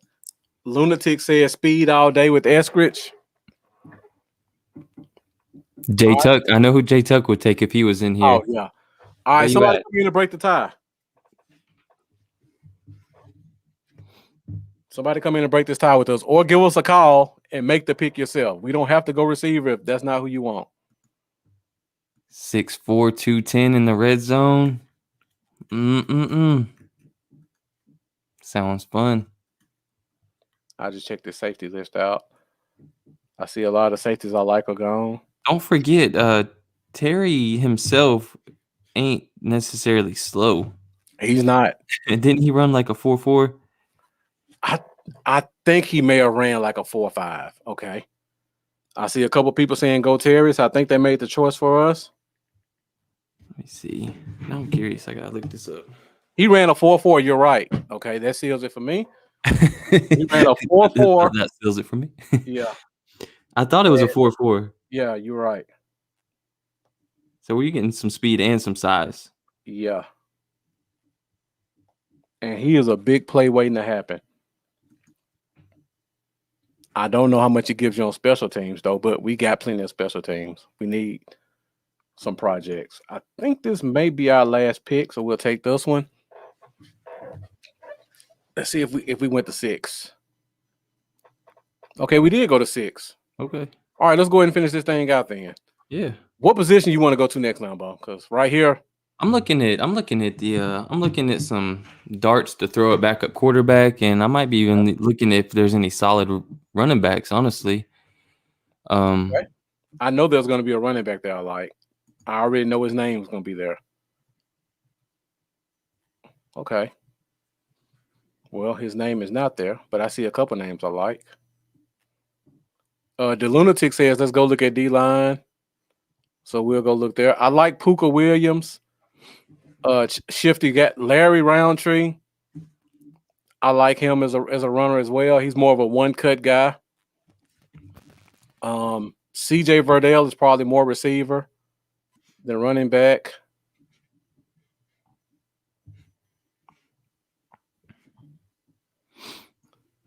I'm not familiar with Hawkins. Those are the only names I'm really familiar with. All right, let's check our D line, see if we need to double dip there. I mean, we do need all the help we can get. I see my guy from South Panola, Jeff, not North Panola. O'Brien Goodson is at the top of the list. I'm looking at Mustafa Johnson as a good. Oh my God, there he is. Mustafa Johnson is a good project guy who can He's play more of a 3-tech, ain't he? He is, but I'm looking at the bottom of this list, and I Tonga. see two monsters. Oh, there it is. I'll tell Chidero you. Slayton, yeah. Uh-huh. Chris Tonga is just one of those big, stout, typical Samoan guys who is going to come in and give you a lot of effort and knows. Slayton, I know if you guys follow me and follow me on Facebook and other people's shows, you know I love Slayton. He's not going to be ready year one. There's no way he's ready year one. I can promise you that. But if you can get him with the real coach who can teach him about technique and show him how to play nose tackle because they played him as a big 3-tech in Florida, if you get that, you may get a monster. And I'm talking we just lost out on the kid from the Giants. This could be the second coming of him. Yeah. So I see a lot of people saying Slayton. You got him. You got the 6'4", 322-pound Tonga. Woo. But Slayton 6'5", 340.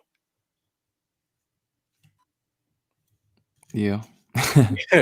I see Mendoza say he holds some reserve because he's a Gator. Is there another position you guys want us to check out before we make this pick?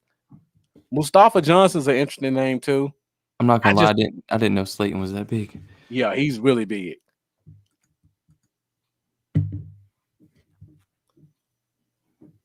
He's just raw. 40. He's just really raw. But he can give you some pass rush. Like you could play him at 3-tech if you just want to get him on the field. I wouldn't put him in nose starting out because he doesn't understand the concept of how to play in a double team situation. Now Tonga knows how to play a double team. He knows how to be stout up the middle. So it's a tough choice. Slayton would be a pure potential pick. Tonga would be a solid rotation guy day one.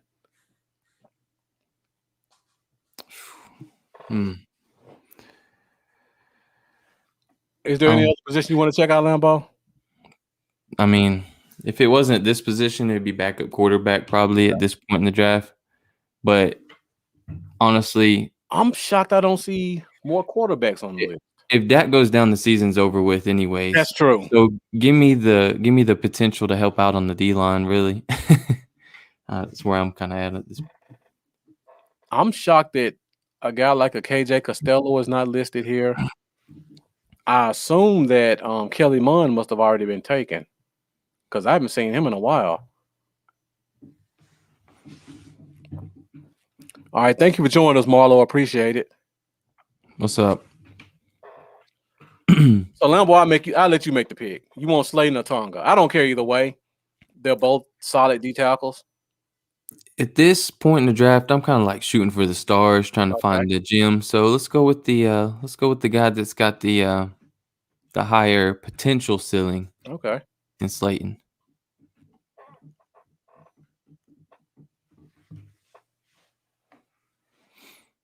And see if it takes us to 7. Maybe you did do all 7. I think we got 2 more picks. Yeah, it does. So right here, I see another blinking light. I don't want to say the name because I don't want to influence too many people. I think I've been doing a lot of influencing. So there are a lot of interesting names here. Tonga's still there. If you want to dip. Is that say Keith Taylor still on the board? Keith Taylor still on the board. That would be triple dip in that corner.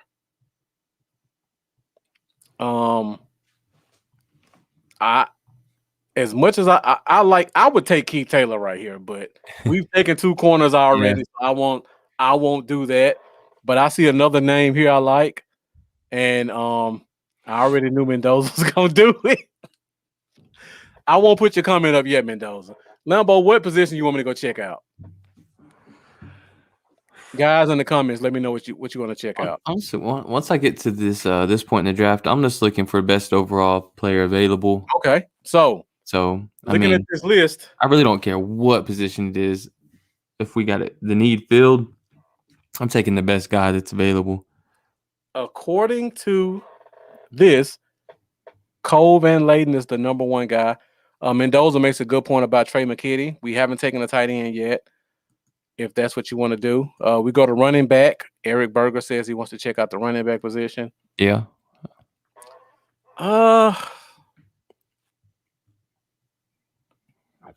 Check out the names here. Not a lot of names. I'm not too familiar with some of these. I'm familiar with Chris Evans. Just a guy. Nothing special. Not a high potential guy that I would take a chance on. Alabama guys are always a little interesting because it's really hard. There's a lot of talent on the bench at Alabama. Let's just say that. Yeah. A lot of those number 2, 3, 4 guys at that running back position in Alabama would be probably star running backs on a lot of other D1 schools. Okay. Mendoza wants to check out safety and linebacker. So let's check out safety first. I'm sure there's going to be a name there I like at safety. Yeah, there's probably will be. How many safeties have we taken? You could always take the LSU guy. Mm-hmm. Trey Dean is a good name. Pretty athletic guy. Let's see if anybody else. Jamar Johnson is an interesting name.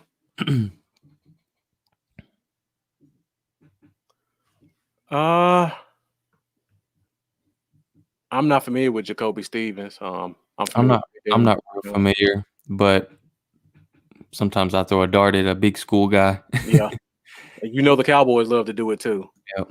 Let's check out linebacker. Am I missing linebacker? Oh, there he is. Tough Boylan still there. Sam linebacker. Amari Gaynor. Traits guy. Interesting. Any other names on here? Ding is an athletic guy. Those are about the only names I reckon. I think Ding may be more defensive end than linebacker, though. I don't think so, Marlo. We mentioned that earlier, mainly because, it's a 1-year contract. I still don't know if the money aspect has been released, but it is a 1-year contract. Yeah. I don't think it will affect how they draft it all, and that's why we still took Richie Grant at 44. Right. But it shouldn't affect how they draft it all, I don't believe. Yeah, Ding is 6'6", 245. I thought he was more end than linebacker. All right, so linebacker. Did we check safety? Yeah, we did. And let's check defensive end. We haven't taken the defensive end. See if there's a name. Janorius Robinson is still there. Interesting name. Kind of a traits guy. Kind of undersized but athletic. I still think LeBron Ray is a D tackle. We already got enough D tackles as it is. Is there a name that stands out to you, Lambo? Because I got, other than Keith Taylor, there's another name that really stands out to me. No, that's the only one that stands out to me is Keith Taylor, but triple dipping at cornerback doesn't sound realistic. Unless they would do something like put a Debo at safety because he has the ability. Reggie Robinson. Or put Robinson back at safety, yeah, but Debo has that safety ability. So unless they did something like that, I would think it would be hard to see them going 3 corners. Yeah. Lambo, how can I show what picks we made so far? I'm not familiar with this one. I'm not positive on here. I think we have to wait till the end because they give you the grade at the end. I wish I could. Eric. But I know McCarthy likes to take late round quarterbacks too sometimes, or Yeah. mid to late round quarterbacks as well, which is so a possibility. so far the picks we took Slater first, we took Richie Grant second, we took Eric Stokes third. We took Sewell first. Somehow he slid to That's 10th. right. Slater took went first, Slater which I still first. think could happen in this We draft. took Sewell first, we took Richie Grant second, we took Eric Stokes third. I believe we took Jay Tufele with the other third pick, and then we did Baron Browning, and after that, I think we went Paula Debo. And then we ended up landing Terry, 6'4" wide receiver. And then our last pick was who? Our very last pick was Tadaro Slayton. So far we've taken one tackle, two corners, a safety, a receiver, and a defensive tackle. And like Eric said, I hope these picks are used to move up somewhere along the way. I hope so too. I don't want 10 picks. Like, seriously. I really would not want 10 picks in this draft. In any draft. So yeah, so I see Stewart. I'm not familiar with that name. Mendoza. I might let you search it. You can type it in the search on the right side. Every show Mendoza throws a name out that I have to check out. He meant Stewart. Grant Stewart. Okay, I'm familiar with Grant Stewart. Yeah. Yeah, tune is too much. I would disagree, but there were a lot of good picks on the board. Honestly, I was happy with any way we would have gone, including Slater. Right here, Lambo, I see a couple people put it in the comments, but I'll let you know who I really like right here. I like Tough Borland because I feel like he can be a solid Sam linebacker.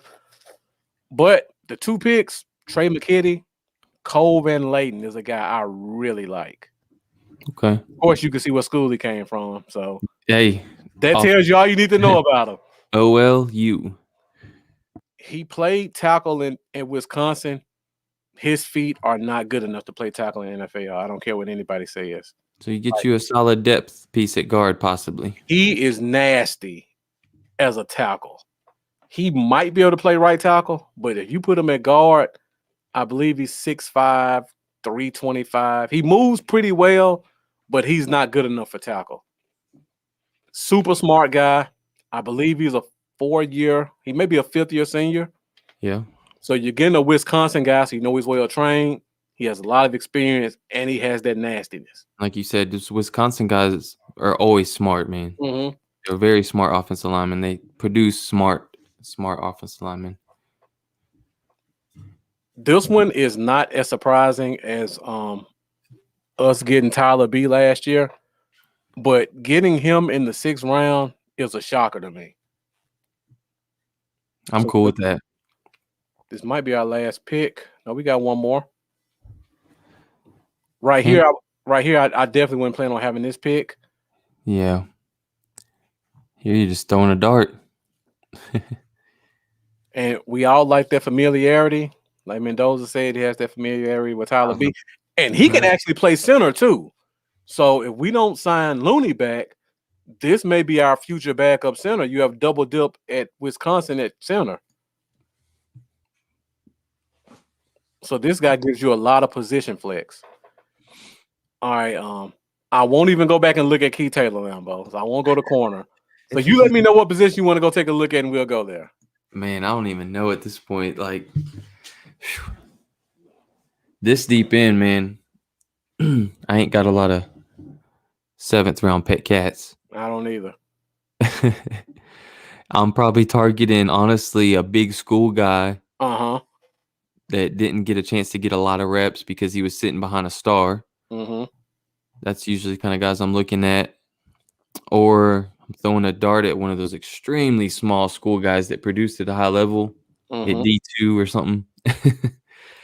But if we're talking about Dallas, they're more likely to go with what you said first, the big Yeah. guy, the big name guy.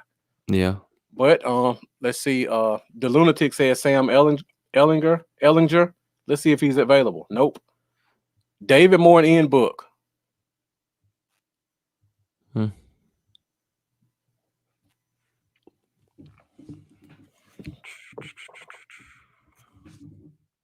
Do you want to end it with a quarterback?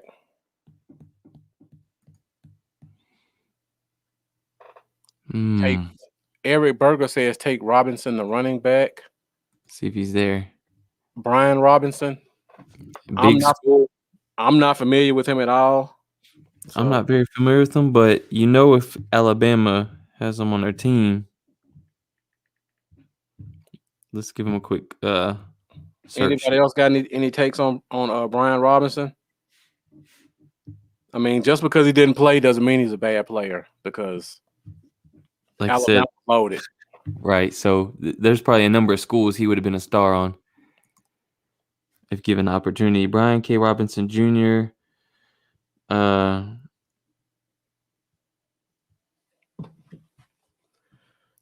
So the lunatic says corner or linebacker. We've taken 2 corners already, so I would probably maybe look at the linebacker list. Amari Gainer's an interesting name.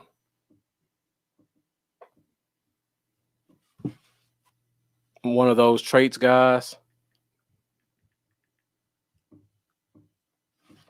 Let's see who else is here. Grant Stewart is still here. Mendoza brought him up.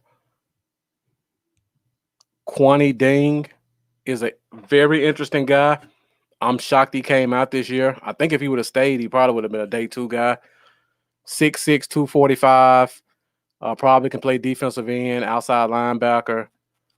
Kind of reminds me of Snowden from Virginia. Just don't know where to put him at. He thinks he can play strong. Sam linebacker. I don't think he can.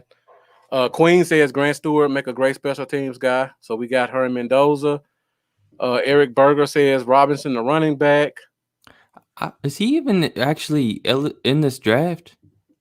You mean the running back Robinson? Yeah, he's 5'9", 190 pounds, rushed for 254 yards and 2 touchdowns on 39 carries, averaging 6.5 per carry as a true freshman just 2 seasons ago, and he opted out last year for the 2020 season.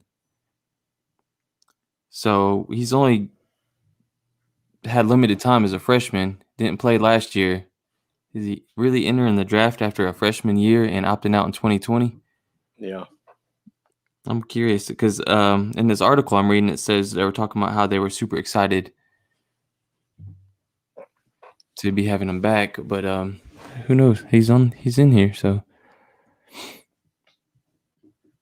Let me check to see if we have another pick. I pray we don't. And we don't. So this is our last pick.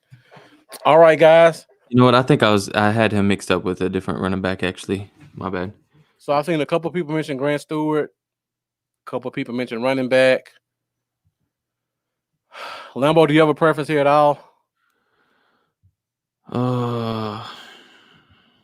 Okay, Brian Robinson, 6'1", 228 pounds. Weaknesses are speed and pass catching. Strengths are size, power, experience, footwork, production, leadership, work ethic. I agree, Jeff. This should have been the real pick right here. Michael Brockers in that trade.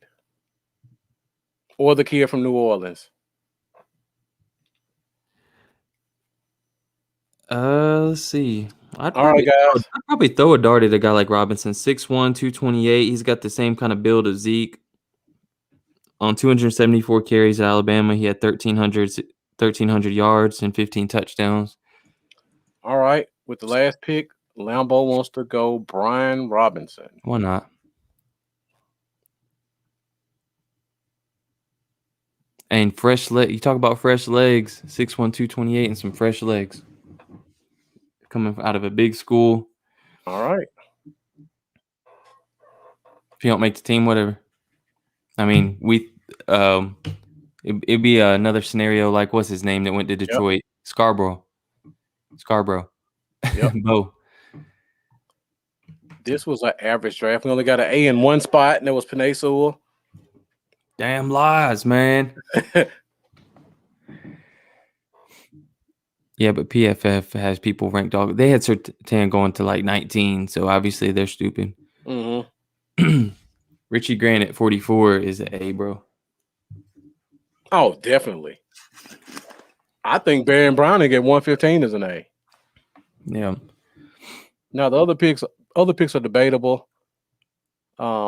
See, it threw a curveball at us because no one expected Sewell to slide to 10, but Yeah. you can't pass on him at 10. You can't do that. I mean, to have him for the next 5 years. And have we restructured Tyron, or is there some cap savings available next year for him? Oh, we restructured Tyron like 3 times already, but So- there's still cap savings if we want to do it again. So depending on you bringing a guy like Sewell, I mean, it's hard to say what would happen, but man, you can't pass on him at 10. That's something to celebrate, and you're getting the best tackle and the best safety. Yeah. And look at this. We took tackle, then we go defense. We solidified the corner position. We definitely solidified safety. We got what I consider a starting D tackle, and we got a linebacker who could play all 3 positions. And then you get Terry, who next year may make the Gallup decision easier. And then you got a bunch of potential guys. Slayton, I can see why Slayton got a C+ right there because he's purely potential. Mm-hmm. Cole Van Layden, B+. I think that should have been a A pick at that spot. And then you got Brian Robinson with the B+, overall B+ grade. We need to tweet it out, see what people think about it. Now, I don't know how to do any of that, so you have to explain that to me after we get off the air. We'll just have to screenshot it. We'll screenshot this. Okay. And then So looking at this, Lambo, is there any spot in the draft that you want to switch out? Kind of using hindsight.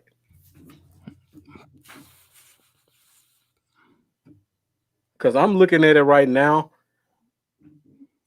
That Eric Stokes C+, I can kind of see why. I don't remember what Joseph linebackers was there. What linebackers were there? Jamin Davis was there, I think. McGrone. I can't really remember. Yeah. I mean, I felt like Stokes was the right pick for the spot we was in. I agree too. I mean, it's a solid pick. If I definitely would have been interested in going corner possibly at 44 Mhm. had Grant not been there at 44. Yeah. He was just too good to pass on when arguably the best safety in the draft, possibly. So Right. And when I think about it, now that you mentioned that, I may have considered going Zaven Collins at Richie Grant's spot and then coming back with a safety right here. yeah. That may have been what I would have done differently. Had you done that though, then corner would have been pushed down to that second, third pick. Yeah. You would have had a choice between Jay and whatever corners were left at that point. I would have probably done everything else the same because I just love Paul Adebo. I feel like Yeah. Adebo, and I know people gonna kill me for this, but I'm sticking with my guns and I'm staying with this. Hey, But Adebo is not that far off from Surtain. That's just my opinion. and that's a good point, That was a good point. the lunatic. And You we can. We I've got done to a ton. 138. Yeah. I've done so many mock drafts, and I found that out time and time again that you can take a stud cornerstone type player on offense and still end up with a tremendous bit of talent on defense. It's just it's a weird draft to be in, man, because Yes. normally you're you love having a top 10 pick. But this year's a little weird because we have a stacked offense, a bad defense, but in that top 10 range, your best options are offensive players. Right. For the most part, the offensive talent is just out there. So it makes it a very odd draft, but Yeah, definitely. you can't fall into the trap, man, either of drafting just for need. Yeah, you can never do that. Or you'll really miss out on some serious talent. And 2-3 years down the road, you're looking back thinking, damn. I ain't trying to do that. Yeah. But yeah, I think that was a very solid draft. I will probably again go back and change what we did at safety and see if we can get another pick out of it because Collins will be a solid pick. But other than that, I think it was really good. And we didn't go ahead, Lambo. Sorry. We didn't do trades either, so we didn't do trades. It's very possible that they could trade back a couple picks. You never know. So before we go, Lambo, we're at 2 hours and 6 minutes. DeMonte Kazee, what do you think about the signing? Let's close it out with those thoughts. I like that he brings versatility. Mm-hmm. And I'm not gonna be extremely optimistic and say that I think he's gonna come in and be better than Xavier Woods. To be honest,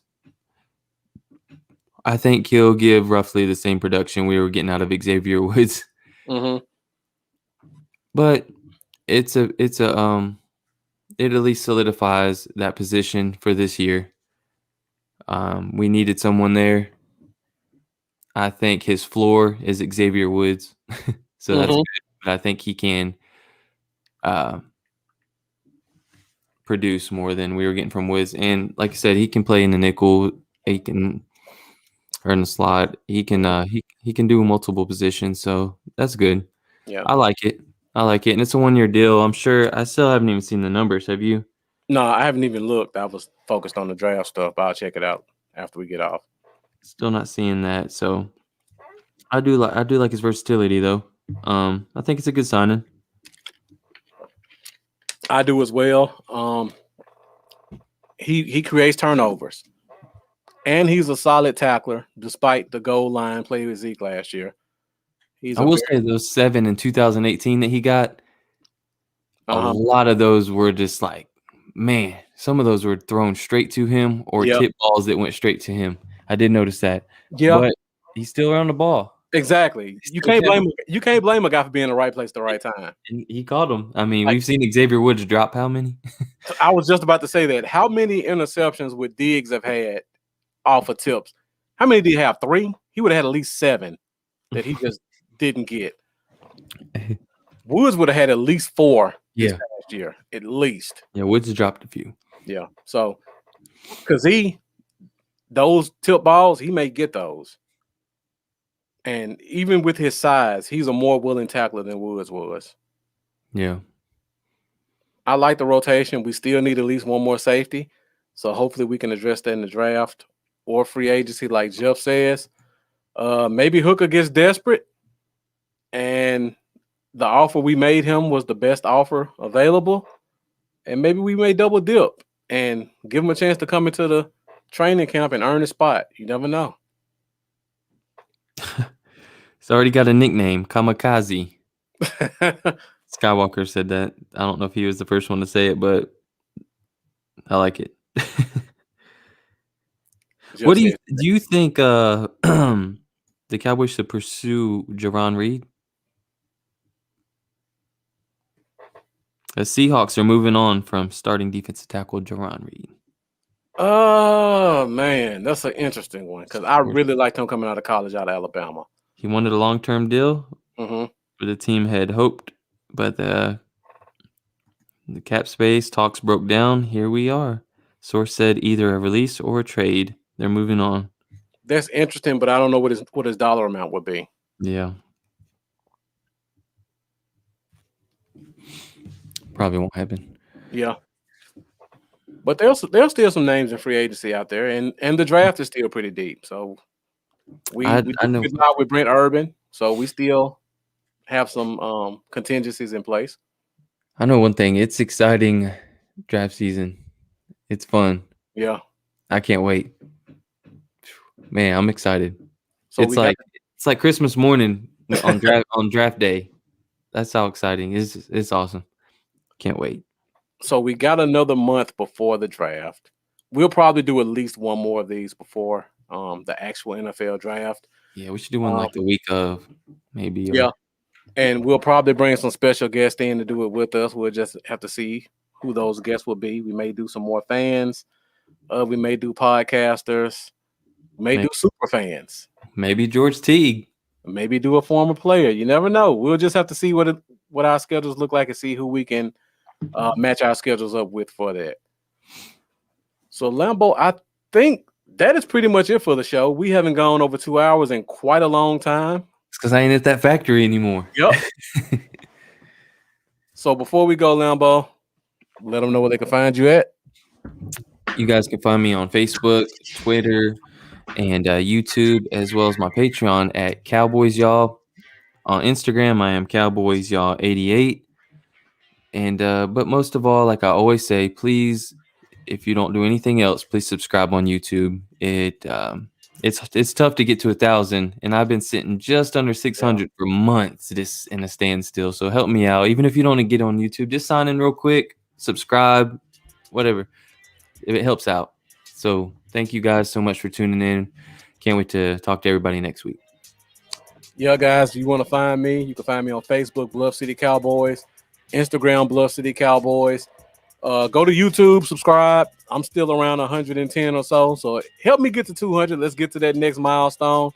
Do it. Make sure you like, make sure you support. And on Twitter, you can find me at Bluff Cowboys. And if y'all want to, I know everybody just got a little bit of a stem. Drop us a few hundred. No, I'm just kidding. Right here. Give me $1. L-64, Lambo's Cowboys, y'all. We got the bottom of the screen as well. Thank you guys for another episode of the Cowboy Zone. You guys have been amazing as always. Your comments fuel the show. We could not do this without you guys. Be sure to tune in for another episode of the Cowboy Zone next Thursday at 7:30 Central Standard Time as we talk more free agency, draft, and just overall Dallas Cowboys topics. I'm Marcus. This is Lambo, and we are out. See y'all later, man.